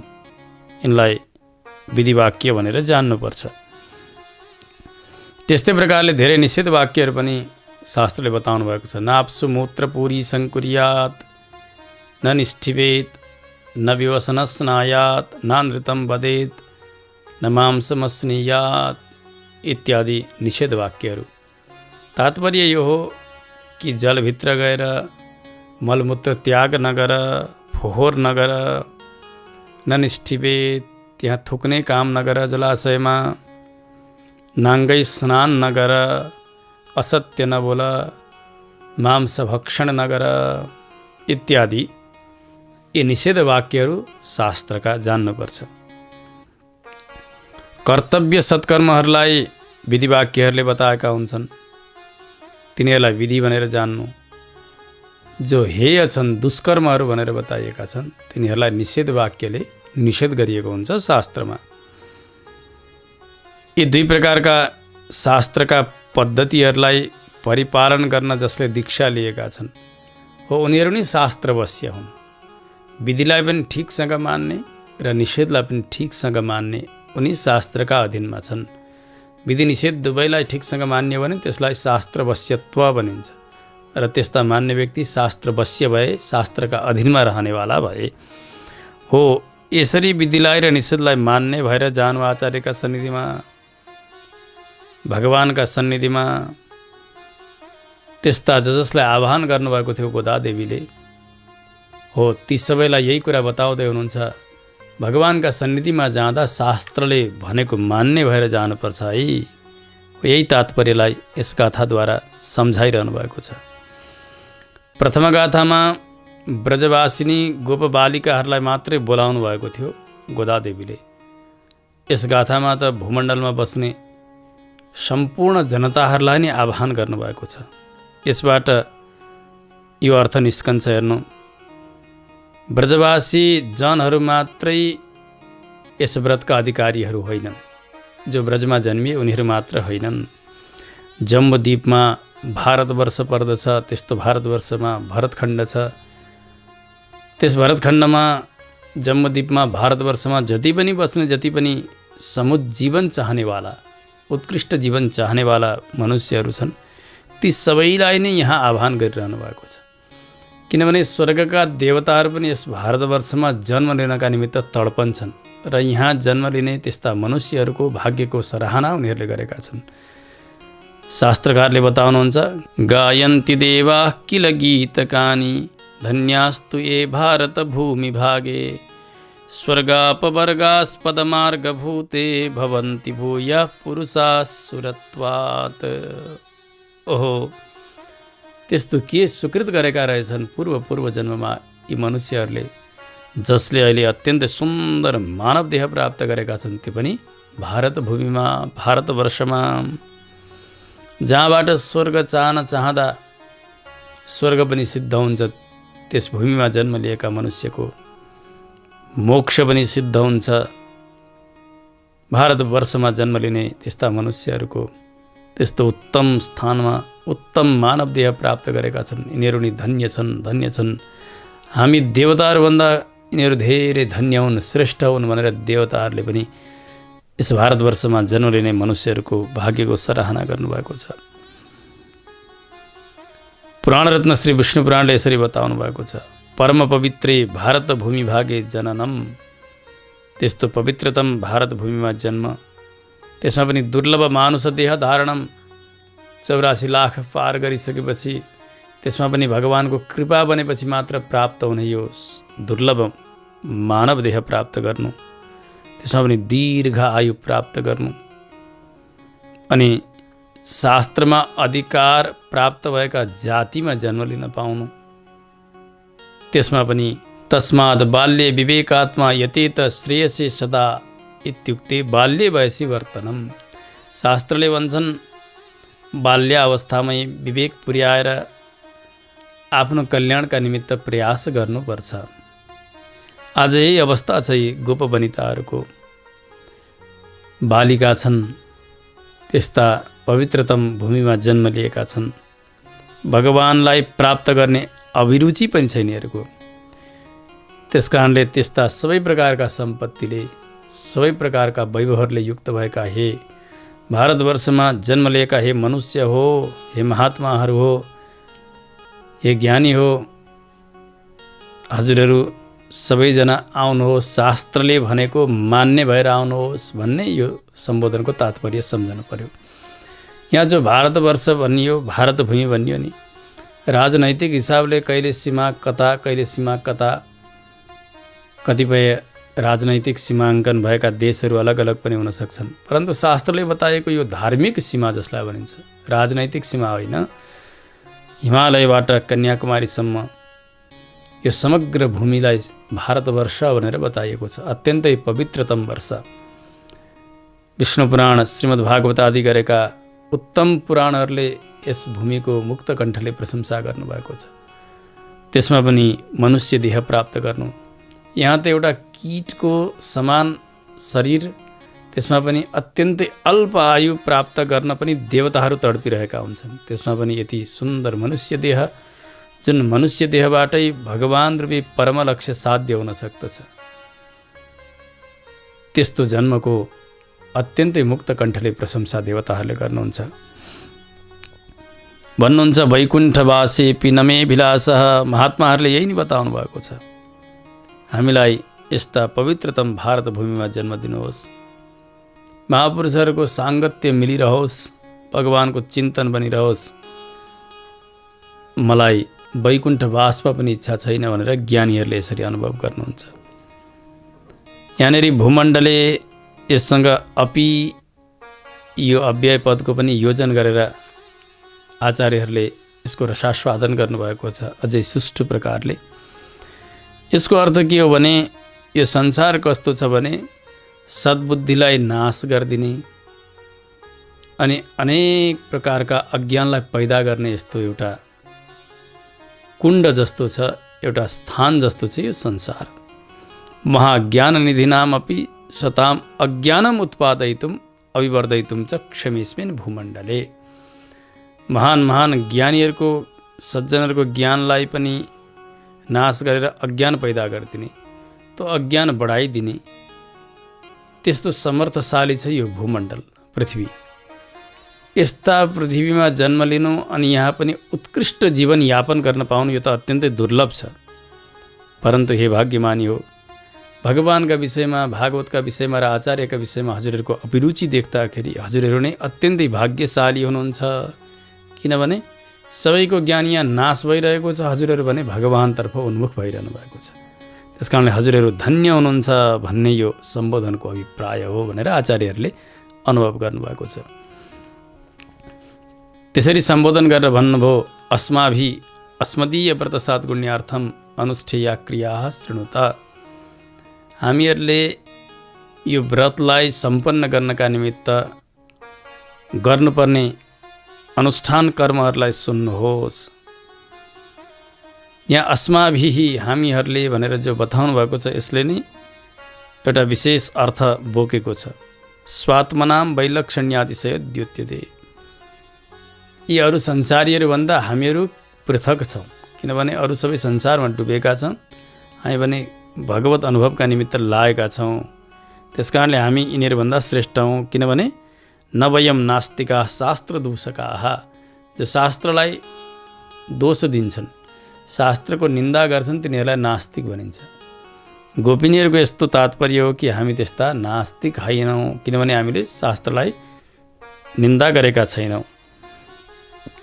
नास्तिक भनेको भगवानलाई नमान्नेलाई नास्तिक भनेको छैन शास्त्रले। नास्तिको वेद निन्दकः। जसले वेदलाई निन्दा गर्छ ऊ नै हो नास्तिक। शास्त्रलाई दोष दिन्छ ऊ हो नास्तिक। हामी त्यस्ता नास्तिक होइनौँ। नापि आस्तिक नास्तिकाः। कतिपय कस्ता हुन्छन् भने बाहिर खुब आस्तिक जस्ता भएर देखिन्छन्, शास्त्र मान्ने चाहिँ हुन्छन्, तर भित्रबाट दुष्ट हुन्छन्, शास्त्रलाई पटक्कै मान्दैनन्। यिनीहरूलाई भनिन्छ आस्तिक नास्तिक। बाहिर हेर्दा आस्तिक, भित्र नास्तिक। गोपिनीहरूले भन्नुभयो हामी त्यस्ता आस्तिक नास्तिक पनि होइनौँ। हामी त कस्ता हौँ? श्रुति स्मृतिर ममैव आज्ञा यस्ताम उल्लङ्घ्य वर्तते आज्ञाच्छेदी मम द्रोही मद्भक्तोऽपि न वैष्णवः इत्यादि शास्त्रार्थेषु परिपूर्ण विश्वाससारेण आस्तिकाः खलु वर्तामहे। हामी त यस्ता हौँ। भगवानले आज्ञा गर्नुभएको छ शास्त्रमा। श्रुति र स्मृति सबै भगवानकै बाणीहरू हुन्। भगवानका बाणी भएको हुनाले श्रुति र स्मृतिलाई उल्लङ्घन गर्नु भनेको भगवानकै बाणीलाई उल्लङ्घन गर्नु हो। श्रुतिले भनेको नमान्नु, वेदले भनेको नमान्नु, अनि स्मृति अरू शास्त्रहरूले भनेको नमान्नु। यो नमान्दा के हुन्छ? भगवानको आज्ञालाई छेदन गरेको दोष लाग्दछ। आज्ञा छेदी।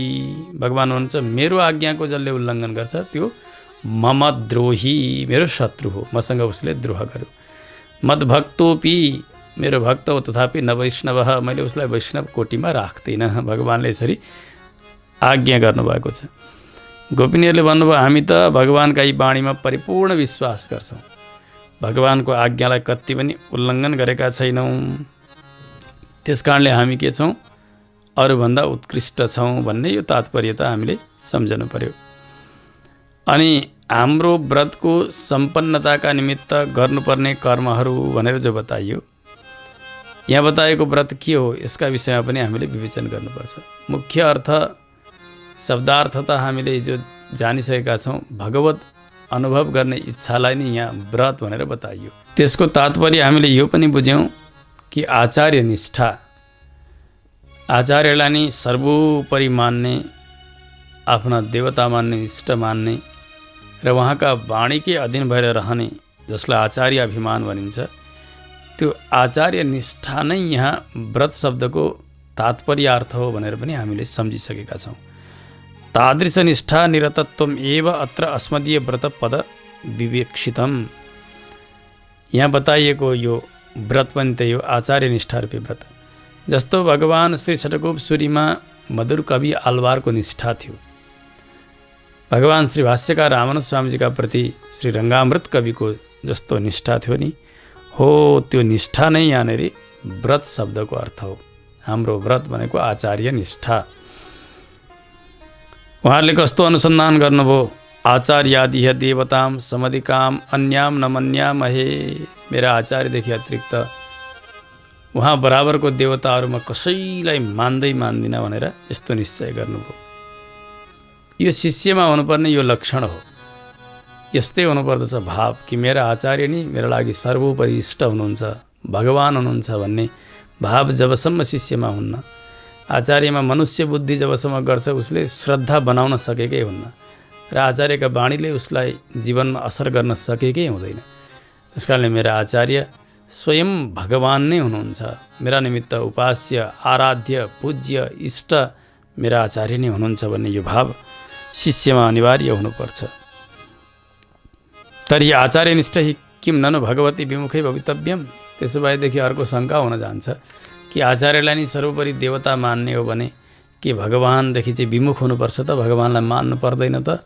यस्तो शङ्का हुन जान्छ। त्यसको पनि समाधान यहाँ गर्नुहुन्छ।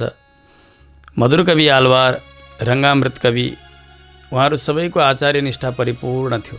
आफ्ना आचार्यमा पूर्ण निष्ठा गर्नुहुन्थ्यो। भगवानलाई मानौ उहाँहरू जान्दै जान्नुहुन्न थियो, त्यस्तो निष्ठा थियो। तर यसको अर्थ के होइन भने उहाँहरू भगवानदेखि विमुख हुनुहुन्थ्यो, यस्तो होइन। भगवानलाई साक्षात उद्देश्य गरेर उहाँहरूले सेवा गर्नु भएन, परन्तु अस्मदाचार्योद्देश्योऽयं इति दृश्य धिया तस्मिन् प्रवणता न दुष्यति। आचार्यलाई नै मुख्य लक्ष्य गर्नुभयो, तर आचार्यले भनेका भगवानमा पनि निष्ठा बनाइ नै रहनुभयो। यसको तात्पर्य यही नै हो। किनभने जबसम्म शिष्यले भगवानको सेवा गर्दैन, भगवानप्रति अनुराग राख्दैन, तबसम्म आचार्यको मन प्रसन्न हुन्न। उहाँले उपदेश दिने नि भनेको बाबु यसरी सेवा गर भगवानको, यसरी भोग लगाऊ, यस्ता स्वरूपको ध्यान गर, यही हो सद आचार्यले शिष्यलाई दिने उपदेश भनेकै। त्यस कारणले आचार्य मुखोल्लासाय भगवत भक्तिरपि प्राप्ता इति प्रतिपत्तिरेव स्वरूपानुरूपा मन्तव्या। आचार्यको प्रसन्नताका निमित्त शिष्यले के गर्न पर्यो त भने भगवानको सेवा अनिवार्य गर्न पर्यो, नभए उहाँको मुखोल्लास हुँदैन, उहाँ सन्तुष्ट रहनुहुन्न। जब आचार्यलाई नै सर्वोपरि मान्छ भने आचार्य जसरी प्रसन्न रहनुहुन्छ त्यो काम गर्नु यसको कर्तव्य पनि त हुन्छ नि। ऊ स्वतन्त्र भएर भगवानको सेवा त गर्दैन, तर आचार्याधीन भएर उहाँले बताएको भएर उसले गर्छ भने यो स्वरूपानुरूप हुन्छ। त्यस कारणले आचार्यमा निष्ठामा भयो बढ्यो भन्दैमा भगवानमा निष्ठा हुँदैन भन्नु हुँदैन, त्यस्तो बुझ्न हुँदैन। आचार्य निष्ठा उत्तम अधिकारीहरूका निमित्त बताइयो शास्त्रमा, तर भगवान चाहिँ त्याज्य हुनुहुन्छ उहाँहरूका लागि भन्ने तात्पर्य होइन। श्री वचनभूषणमा चरम पर्व निष्ठा प्रकरणमा भगवान श्री लोकाचार्य स्वामीजीले यही बताउनुहुन्छ। उपकार्य वस्तु गौरवेण आचार्यात अपि अत्यन्तम उपकारक ईश्वरः। भगवान अत्यन्तै उपकारक हुनुहुन्छ कि आचार्य उपकारक हुनुहुन्छ भन्ने विषयमा चिन्तन त्यहाँ प्रारम्भ भएको छ। भगवानले आचार्य मिलाइदिनु भयो, आचार्यले भगवान मिलाइदिनु भयो, यो वास्तविकता हो। त्यसो भए आचार्य मूल हुनुभयो कि भगवान मूल हुनुभयो त? त्यहाँ लोकाचार्य स्वामीले यस्तो चिन्तन गरिबक्सेको छ कि भगवान रूपी फल प्रदान गर्ने आचार्य सामान्य हुनुहुन्न। त्यस कारणले आचार्य विशेष हुनुभयो होला भन्दा नै आचार्यभन्दा भगवान नै अत्यन्तै उपकारक हुनुहुन्छ। किनभने भगवान रूपी फल प्रदान गर्ने त्यस्ता महनीय आचार्यलाई प्रदान गरिदिनु भयो यो शिष्यका लागि भगवानले। भगवान रूपी उत्तम फल आचार्यले दिनुभयो। त्यस्ता महनीय आचार्य जसले भगवान प्रदान गर्नुहुन्छ, त्यस्ता उत्तम आचार्यलाई भगवानले दिइदिनु भयो फेरि शिष्यका लागि। त्यस कारणले हेर्दा कस्तो देखियो भने भगवान नै उपकारक हुनुभयो नि। किनभने मोक्ष गराइदिने आचार्य, त्यस्ता आचार्य पनि भगवान दिँदै हुनुहुन्छ भने भगवान नै अत्यन्तै उपकारक हुनुभयो। हेर्दा त हेर्नु दुवै प्रकारका वचनहरू अत्यन्तै महत्त्वपूर्ण छन्। भगवान प्रदान गर्ने आचार्य सामान्य कसरी हुनुहुन्थ्यो र? अझै नैचानुसन्धानका साथ हेर्ने हो भने, अझै गहन दृष्टिका साथ हेर्ने हो भने भगवान जस्तो उत्तम फल दिइदिने आचार्यलाई दिइदिने भगवान चाहिँ सामान्य हुनुभयो त। त्यस कारणले यही निर्णय लेखिदिनु भयो अन्तिममा, उपकार्य वस्तु गौरवेण आचार्यात अपि अत्यन्तम उपकारक ईश्वरः। त्यो उपकार्य वस्तुको गौरवलाई हेर्दाखेरि आचार्य जस्ता यस्ता उपकारी त्यस्ता फललाई प्रदान गरिदिनेवाला भगवान अत्यन्तै उपकारक हुनुहुन्छ। यसबाट आचार्यको महत्त्व पनि उति नै बढ्यो, भगवानको महत्त्व पनि उति नै बढेको सम्झनु पर्दछ। त्यसलाई नै यहाँ मनन गर्नुपर्छ भनेर बताउनु भयो। आचार्य रूपस्य परमश्लाघ्य वस्तुनः प्रदाता भगवान एव खलु इत्यनुसन्धान मुखेनापि भगवती भक्ति रूपपद्यते इत्युक्तम भवति। सारमा यही आयो कि आचार्य रूप परमश्लाघ्य वस्तु, अत्यन्तै आदरणीय वस्तुलाई प्रदान गरिदिने हुने भगवान नै अवश्य उपास्य हुनुहुन्छ, उहाँको अनुसन्धान जीवले अवश्य पनि गर्नुपर्छ। त्यसकारणले यस्तो करुणा प्रदान गर्ने भगवानको भक्ति त अवश्य पनि हुन्छै हुन्छ नि। त्यसकारणले आचार्यमा निष्ठामा हुँदा भगवानमा निष्ठा हुन्न भन्ने रहँदैन। यसरी यो तात्पर्य सम्झाएर भन्नुहुन्छ। अथ अनुष्ठेया क्रिया शृणुत, हामीले अनुष्ठान गर्नुपर्ने अपनाउनु पर्ने क्रियाहरूलाई सुन्नुहोस् भनेर आफ्ना सब ब्रह्मचारी शिष्यहरू शिष्य मण्डलीका साथमा कोही ज्ञानीले बताइरहनु भएको छ। आफ्ना सतीर्थीहरूका साथमा जसरी गोपिनीहरूले अरू गोपिनीहरूलाई बताइरहनु भएको छ, त्यसै गरी कोही शिष्यले अरू शिष्यहरूलाई बताइरहनु भएको छ। कर्तव्य र त्यक्तव्य, जसलाई त्याग्न पर्ने हो र जसलाई गर्नुपर्ने, यी दुई प्रकारका कर्महरू हुन्छन् जसलाई विधि र निषेध भनेर बताइसकिएको छ अगाडि नै। सुन्नुहोस्, सबैलाई सावधान गर्दै हुनुहुन्छ उहाँले।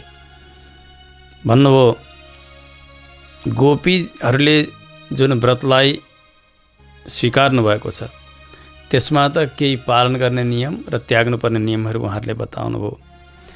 तर यहाँ गोपिनीहरूको व्रत जस्तो केही समयमा सकिने व्रत यो होइन, यो आचार्य निष्ठारूपी व्रत। गोपिनीहरूको त आवधिक व्रत छ।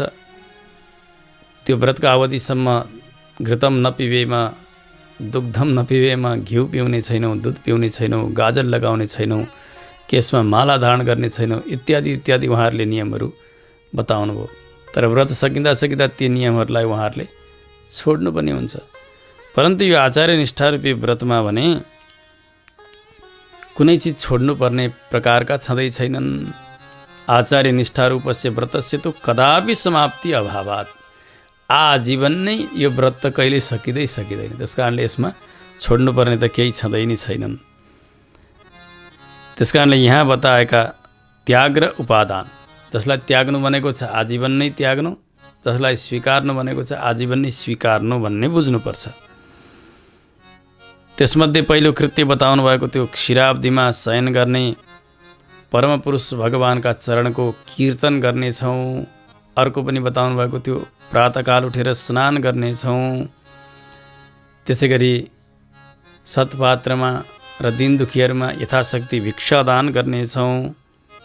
उज्जीवनको उपायको चिन्तन गरेर हामी प्रसन्न रहनेछौँ इत्यादि कर्तव्य कर्मका रूपले बताउनु भयो। यसै गरी घिउ नपिउने, दुध नपिउने, गाजल नलगाउने, केशमा पुष्प धारण नगर्ने, त्यसै गरी पूर्वाचार्यहरूले नगरेका कर्महरू नगर्ने, उहाँले नबोलेका अवाच्य वचनहरू नबोल्ने इत्यादि त्याज्य कर्मका रूपले बताइएको थियो उहाँ। त्यसको तात्पर्यलाई पनि अब क्रमशः सम्झाउँदै जानुहुन्छ। यहाँ क्षीराब्दीमा शयन गर्ने, परमपुरुष भगवानका चरणको कीर्तन गर्नेछौँ। यसको तात्पर्य के हो भने भगवानका कल्याण गुण नै क्षीर शब्दद्वारा बताइनेवाला। क्षीर भनेको दूध। जसरी दूध अत्यन्तै भोग्य हुन्छ, दूध जसले पान गर्छन् उसलाई सद्यः बलकरी पयः भनेर बताइएको छ। चाँडै बल दिनेवाला दूध। दूध पिसकेपछि शरीरमा शक्ति आउँछ, शक्ति बढाउँछ दूधले, र सबैका लागि अत्यन्तै प्यारो हुन्छ दूध भनेको। त्यस्तै प्रकारले ज्ञानीहरूका लागि अति नै दूध समान भोग्य चिज भनेका के हुन्? भगवानका कल्याण गुणहरू हुन्। त्वदीय क्षीरतुल्य गुणानुभवे परिपक्व हम भनेर श्री षट्कोप सूर्यले पनि भगवानका गुणलाई क्षीर अथवा दूधका रूपले वर्णन गरिबक्सेको छ प्रबन्धमा। त्यसकारणले जसरी दूध पिउनका निमित्त लालायित हुन्छन् र दूध अत्यन्तै पुष्टिकर हुन्छ, यसै गरी आत्माका निमित्त भगवानका यी कल्याण गुणहरू पनि दूध जस्ता हुन् र आत्माका पुष्टिकर हुन् भनेर जान्नु। अनि भगवानका गुणहरू एक एक गुणहरू पनि असीमित छन्, निरवधिक छन्, त्यसको कोही सीमा छैन। नालम मातुम इयत्तया निरवधिम नित्यानुकूलम स्वतः आलवन्दार स्वामीजीले पनि बताउनुहुन्छ। भगवानका एक एक गुणको कुनै सीमा छँदै छैन। त्यस्ता गुणहरू नै कति छन्? असङ्ख्य गुणहरू छन्। वशी वदान्यो गुणवान ऋजुशुचि मृदुर्दयालुर्मधुरस्थिरसमः कृति कृतज्ञस्त्वमसि स्वभावतः समस्त कल्याण गुणामृतो दधिः। भगवान का गुणामृत एक सागर जस्ता छन्। एक एक गुण मात्र होइन, अनन्त अनन्त गुणका सागर भगवान भइबक्सन्छ। त्यस कारणले यहाँ क्षीराब्धि भन्नु, क्षीर सागर भन्नु, यसको तात्पर्य यो हो भगवानको अपरिच्छेद्य गुण, त्यस्ता गुणका राशि भगवान भइबक्सन्छ। अनि भगवानका गुण सागरमा शयन गर्नु, क्षीराब्धिमा शयन गर्नु भन्नुको तात्पर्य भयो भगवानका गुण सागरमा शयन गर्नु भन्ने। त्यसको तात्पर्य के हो भन्दा गुणानुभव जनित परमानन्दानुभूति। दुध पिउँदै गरेकालाई अत्यन्तै आनन्दको अनुभूति हुन्छ। त्यसै गरी भगवानका गुणमा डुबुल्की लगाएका त्यस्ता महापुरुषहरूलाई पनि अत्यन्तै आनन्दको अनुभूति हुन्छ। त्यो गर्नेवाला आचार्य हुनुहुन्छ, भगवानलाई नजिकबाट जान्नेवाला आचार्य हुनुहुन्छ। त्यस्ता आचार्यको चरणको संकीर्तन अथवा साक्षात् उहाँका चरणको भजन अथवा उहाँका चरण समान भएका अन्तरङ्ग शिष्यको भजन। सम्प्रदायमा यस्तो परम्परा छ, हेर्नु, षठकोप सूरी जो हुनुहुन्छ उहाँका चरणका रूपले रामानुज स्वामीजीलाई जानिन्छ। षठकोप मुनेः पादः रामानुजः। यसै गरी रामानुज स्वामीजीका चरणका रूपले श्री दाशरथी सूरीलाई जानिन्छ। यसरी प्रधान शिष्यलाई आचार्यको चरणको स्थानमा मर्यादा गरिन्छ। त्यसकारणले स्वयं आचार्यका श्रीचरण अथवा उहाँका चरण तुल्य भएका त्यस्ता महाभागवत जो अन्तरङ्ग हुनुहुन्छ उहाँलाई नै यहाँनिर पाद शब्दले, चरण शब्दले बताउन खोजिएको जान्नुपर्छ। गोपिनीहरूले भन्नुभएको थियो घृतम दुग्धम च न पिबेम, 1 महिनासम्म घिउ पिउने छैनौँ, दुध पिउने छैनौँ भनेर।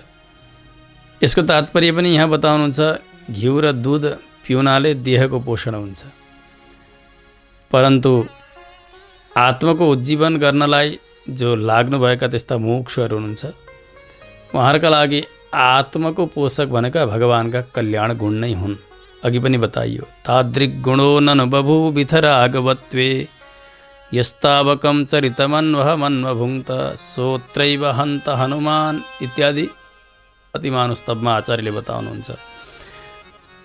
भगवानका गुणगण नै एकमात्र धारक, पोषक अनि जीवका निमित्त भोग्य हुनुहुन्छ। प्राकृत वस्तुहरू कस्ता हुन्छन् भने शरीरका निमित्त हुन्छन्, ती क्षणिक हुन्छन्, शरीर सकिँदा सकिन्छन्, परन्तु आत्माका पोषक ती भगवानका कल्याण गुणहरू यी सधैँ रहिरहन्छन् र आत्माका उपकारका निमित्त रहन्छन्। तात्पर्य यो हो कि संसारमा जति पनि भोग्य पदार्थहरू छन् शरीरका निमित्त, त्यस्ता शरीरका निमित्त चाहिने भोग्य पदार्थको रुचिलाई त्याग गर्दै गर्दै गर्दै जानु र आत्माका आहार भएका भगवानका कल्याण गुणमा निष्ठा बढाएर जानु, यो तात्पर्य हो। घृतम न पिबेम, दुग्धम न पिबेम। यसरी शरीर बढाउने, शरीरलाई पोषण गर्ने यस्ता आहारमा भन्दा आत्माका पोषक भगवानका कल्याण गुणमा नै चित्त बनाएर लानुपर्छ, निष्ठा बनाएर जानुपर्छ। भगवान वासुदेव नै सर्वस्व हुनुहुन्छ भन्ने त्यस्ता महात्माहरू अत्यन्तै दुर्लभ हुनुहुन्छ भनेर भगवानले गीतामा बताउनुभयो। त्यसकारणले त्यस्ता महापुरुषहरूका लागि भगवान नै सर्वस्व हुनुहुन्छ। हाम्रो पनि बुद्धि त्यस्तै बन्दै जाओस्, तथापि तादृशी धी क्रमेण जायताम। अहिले एकैचोटि त भगवान नै सर्वस्व हुनुहुन्छ भन्ने बुद्धि नआउन सक्दछ, तर बिस्तारै बिस्तारै बढ्दै बढ्दै जाओस्, यो तात्पर्य हो यहाँ घृतम नपिबेम, दुग्धम नपिबेम इत्यादिको तात्पर्य।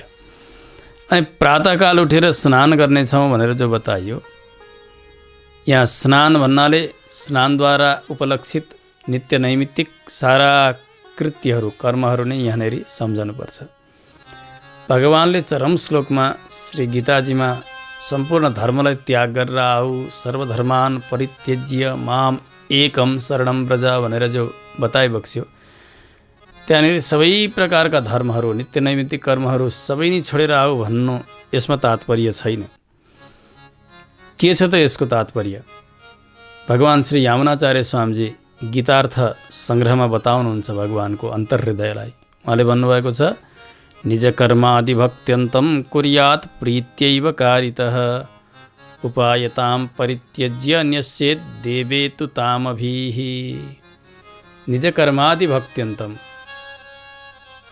उपायहरू 5 प्रकारका छन्। त्यसमध्ये कर्मयोग, ज्ञानयोग, भक्तियोग यी विशेष रूपले यी यहाँसम्म ज्ञानयोग होस्, कर्मयोग होस् अथवा भक्तियोग होस्, यी सबैमा उपाय बुद्धि त्याग गर्नुपर्छ। मलाई यो कर्मले पार लगाइदिन्छ अथवा यो ज्ञानले म पार लाग्दछु अथवा मैले गरेको भक्तिले नै म पार हुन्छु, यो भगवत प्राप्तिका निमित्त सफल उपाय हो भन्ने यो बुद्धि त्याग गर्नुपर्छ। किनभने जति मूल्यको पदार्थ हुन्छ नि, त्यो पदार्थ किन्नका लागि त्यति नै मूल्य दिनुपर्ने हुन्छ। भगवान रूपी फल प्राप्त गर्नका निमित्त हामीले कमाएका कर्म, हामीले अर्जन गरेका ज्ञान र हामीले आर्जन गरेका प्रयास गरेका भक्ति कसै गरी पनि तत्फल बराबर अथवा भगवान रूपी फल बराबर हुन सक्दैनन्।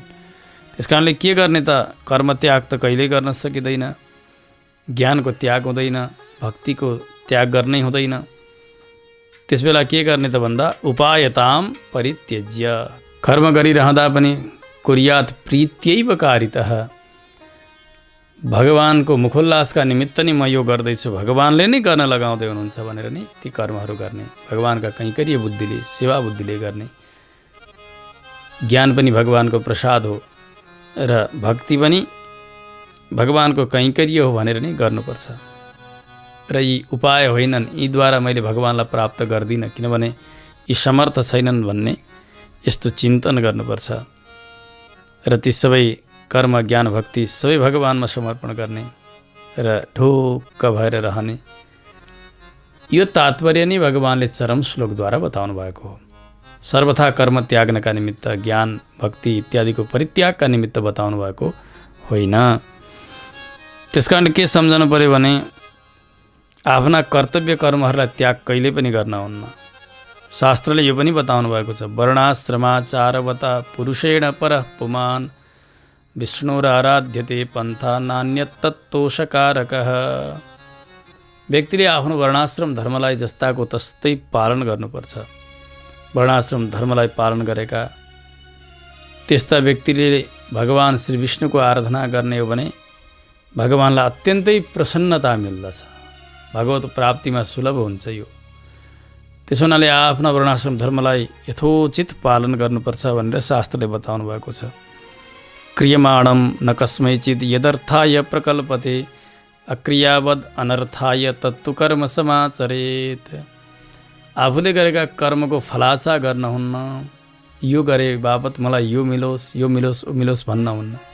सबै भगवत कैङ्कर्यका निमित्त गर्ने, भगवानले गर्नु भनी बक्सेको छ। त्यसो हुनाले शास्त्र भगवानको आज्ञा, शास्त्रले बताएको हुनाले यो भगवानले नै बताएको, यो मैले गर्नुपर्छ भनेर फलासा नगरिकन फलसँग कर्तृत्वले रहित भएर त्यो कर्म गर्ने।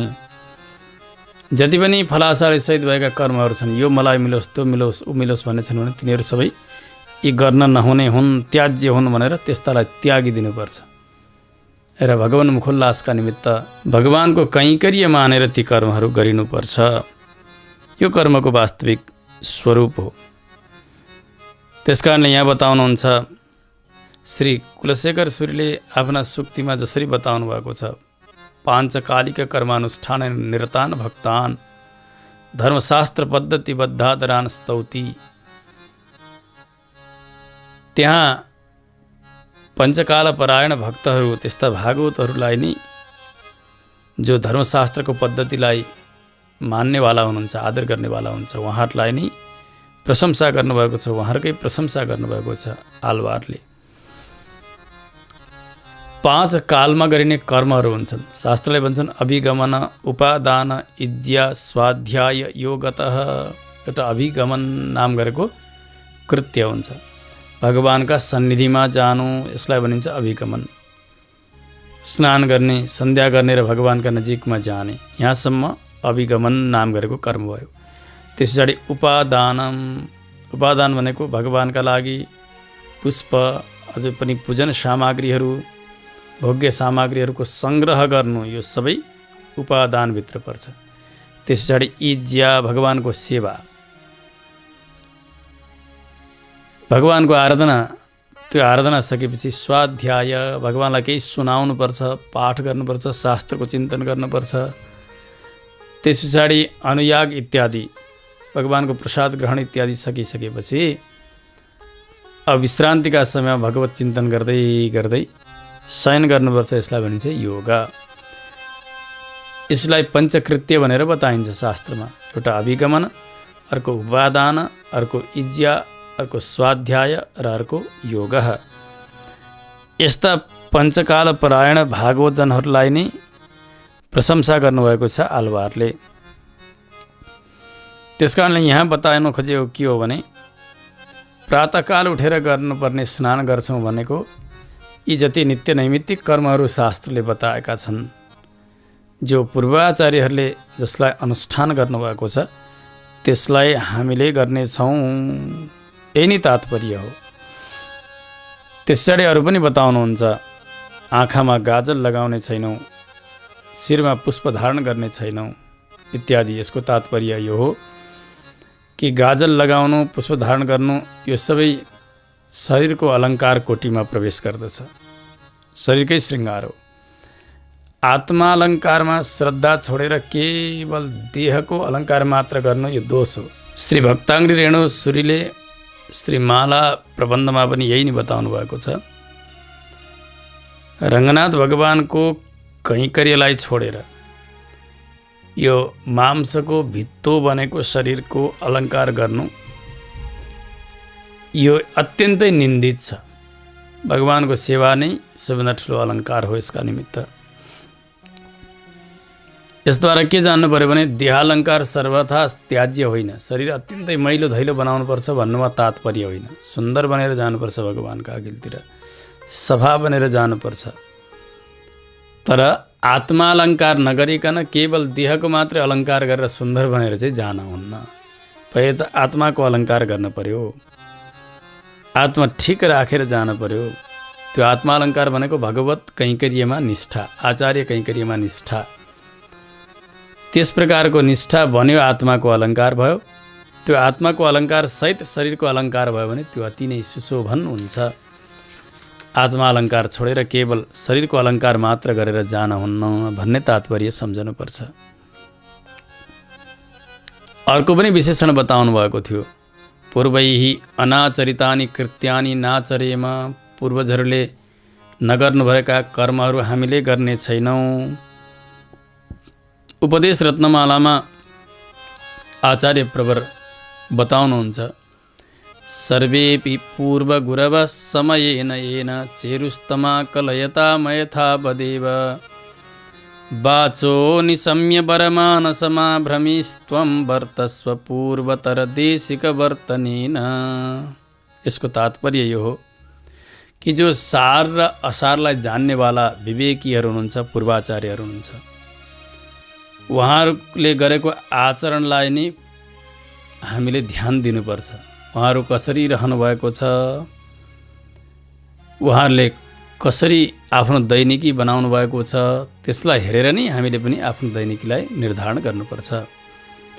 आफ्ना मनलाई सम्बोधन गर्दै भन्नुभएको छ आचार्यले, हे वरमानस, हे मन सुन, जो पूर्वाचार्यहरूका पदानुगामीहरू हुनुहुन्छ, उहाँहरूका अनुकूल चल्नुहुन्छ, उहाँहरूले गरेको तैँले मान्नु, त्यतापट्टि जानु।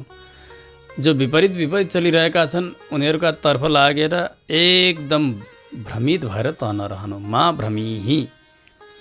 त्यसरी दिग्भ्रान्त भएर नभड्किनु है, नभड्किनु।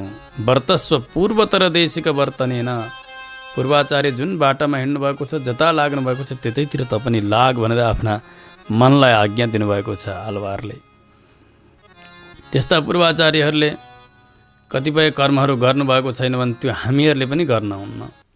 शास्त्रले पनि यही बताउनु भएको छ, यद्यदाचरिति श्रेष्ठस्तत्तदेवेतरो जनः सयत् प्रमाणं कुरुते लोकस्तदनुवर्तते।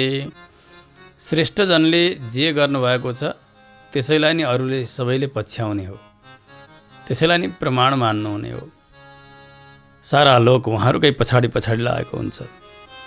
सूत्रकारले पनि बताउनु भएको छ धर्मसूत्रमा, धर्मज्ञ समय प्रमाणम वेदाश्च।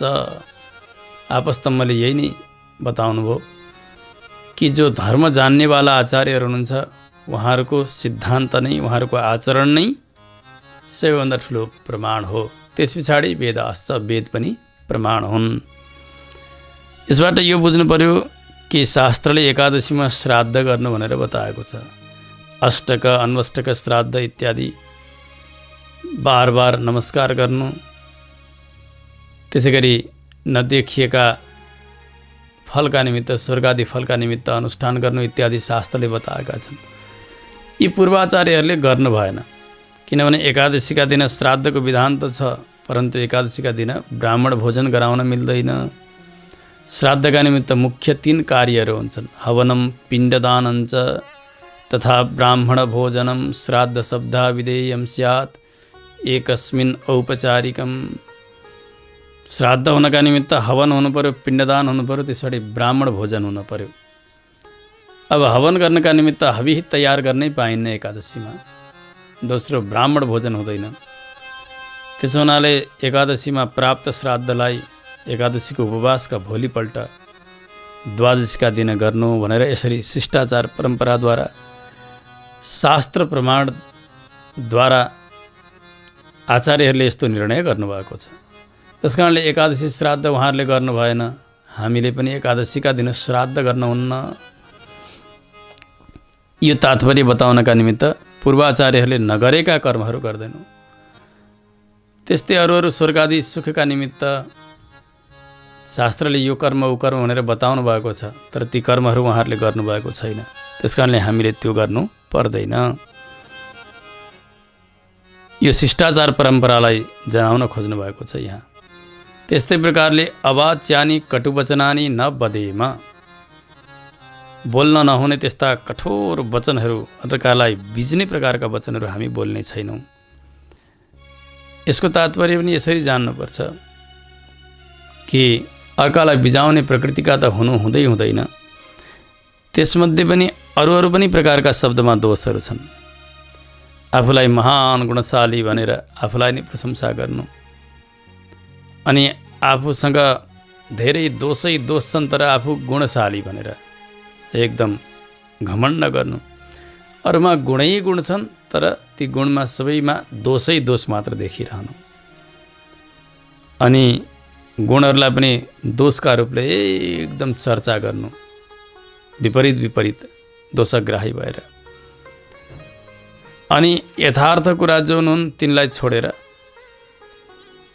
जे पाए त्यही बोलिरहनु, अनि जो अगाडि प्राप्त विषय छ, जो यथार्थ हो त्यसलाई छोडेर अरू नभएका कुराको चर्चा गर्नु जिब्राद्वारा। कारणै बिना महात्माहरूको, महापुरुषहरूको निन्दा गर्नु, उहाँहरूलाई धिक्कार गर्नु इत्यादि वागजन्य दोषहरू हुन्, वाणीमा हुने पापहरू हुन्। तिनीहरू सदैव छोड्नुपर्छ। आजीवन नै यो आचार्य व्रत, जसलाई आचार्य निष्ठा रूपी व्रतमा लागेका यस्ता चेतनहरूले आजीवन यस्ता दोषहरूबाट सदैव रहनुपर्छ, यी वाणीमा हुने दोषहरूबाट। यो तात्पर्यलाई सम्झनु पर्यो। त्यस पछाडि अर्को विशेषण बताउनु भयो, सत्पात्रमा दिन दुखीहरूमा दिनुपर्ने भिक्षालाई हामीले यथाशक्ति दान गर्नेछौँ। लोकमा सत्पात्रमा दान दिइन्छ, सत्पात्रै नभए पनि दिन दुखीहरू छन् भने त्यस्ता दयनीयहरूलाई पनि दान दिइन्छ। यी 2 प्रकारका दान शास्त्रले बताएकै छन्। त्यस्तै प्रकारले यहाँको दान भनेको के हो भने विद्यादान हो, ज्ञानदान हो। आचार्यले अथवा ज्ञानीजनले कति पनि भेद नगरिकन विद्यादान गर्नुपर्छ। भवभूति नाम गरेका कवि हुनुभयो, महान कवि, उत्तर रामचरित नाम गरेको ग्रन्थ रचना गर्नुभएको छ। त्यहाँ बताउनुहुन्छ उहाँले, वितरति गुरु प्राज्ञे विद्याम यथैव तथा जडे।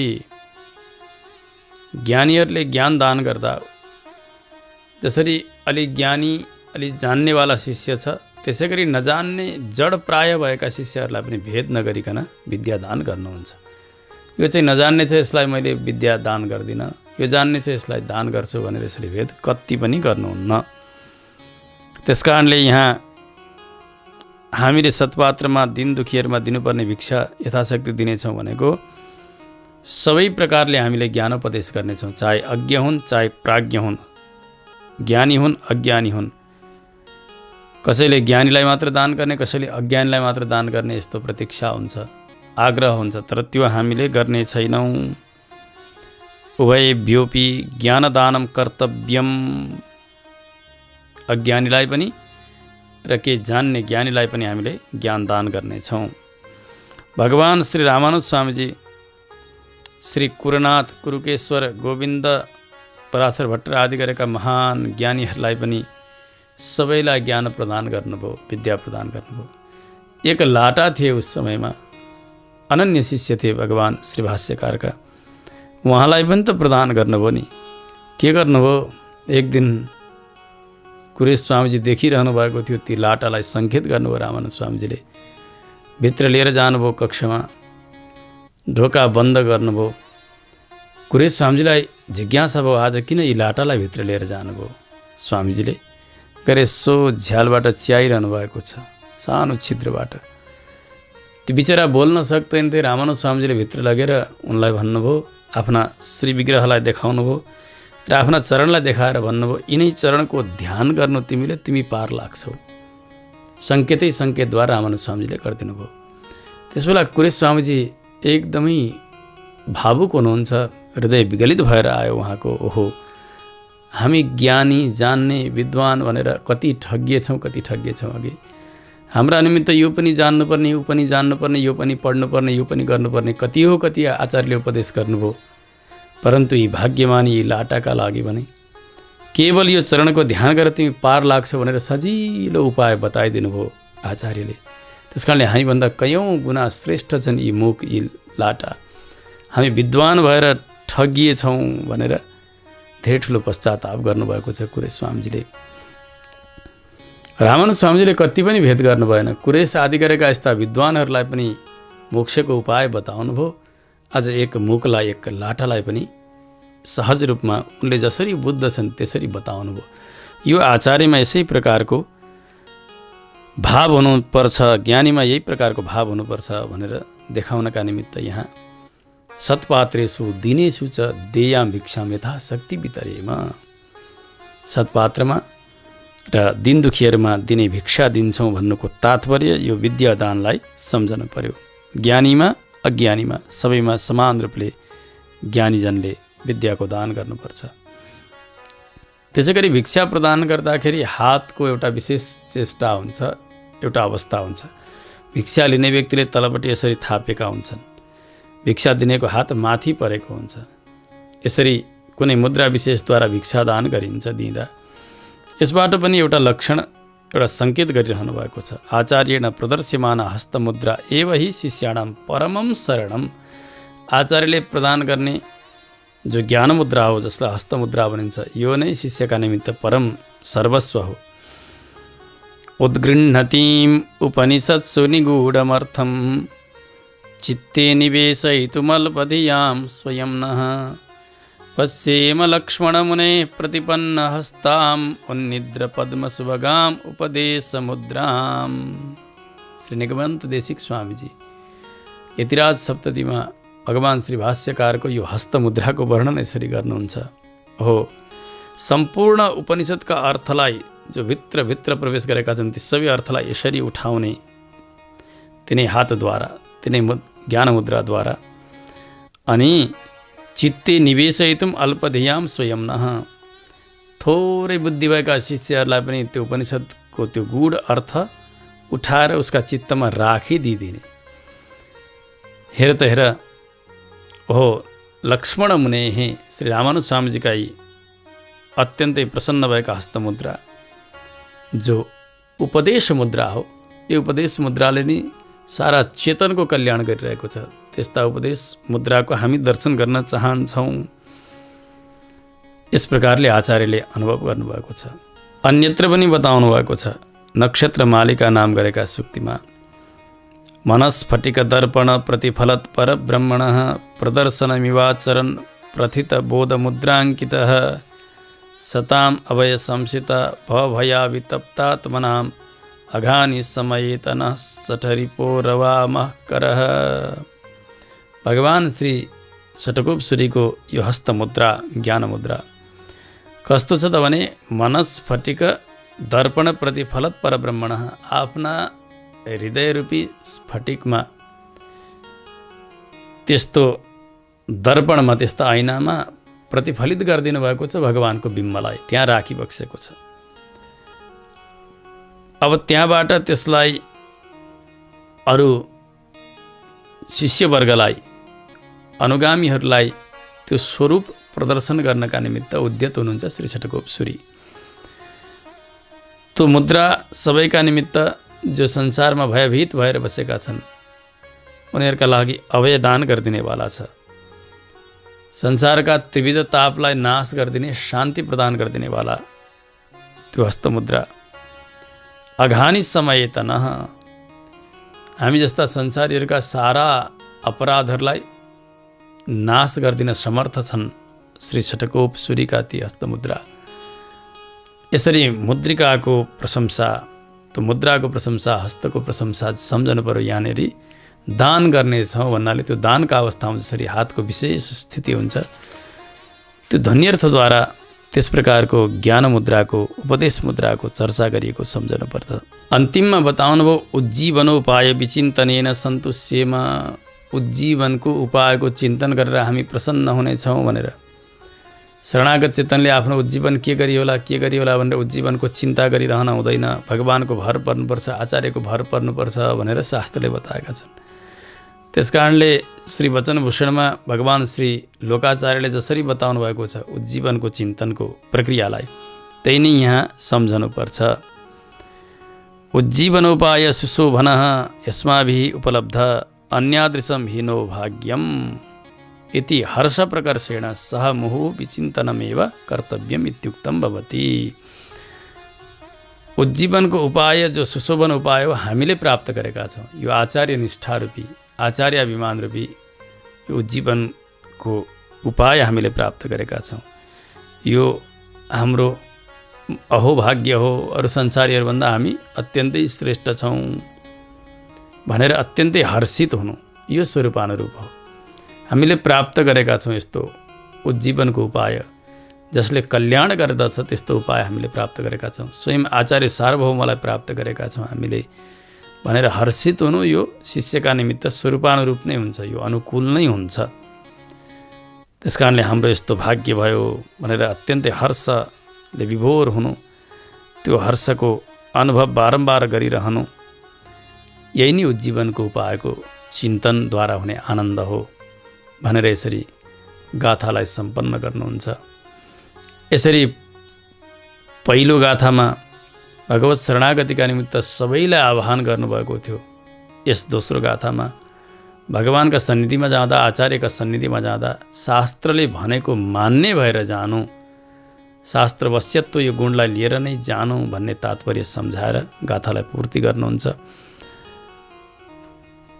यो गाथा संग्राहक श्लोक पाठ गरेर आजको गाथाको कालक्षेपलाई हामीले पूर्ति गर्नेछौँ।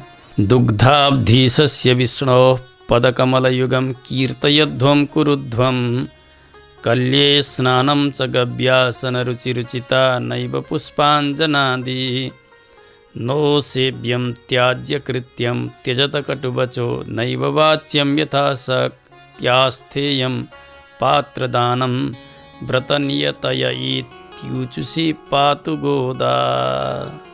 जय श्रीमन्नारायण।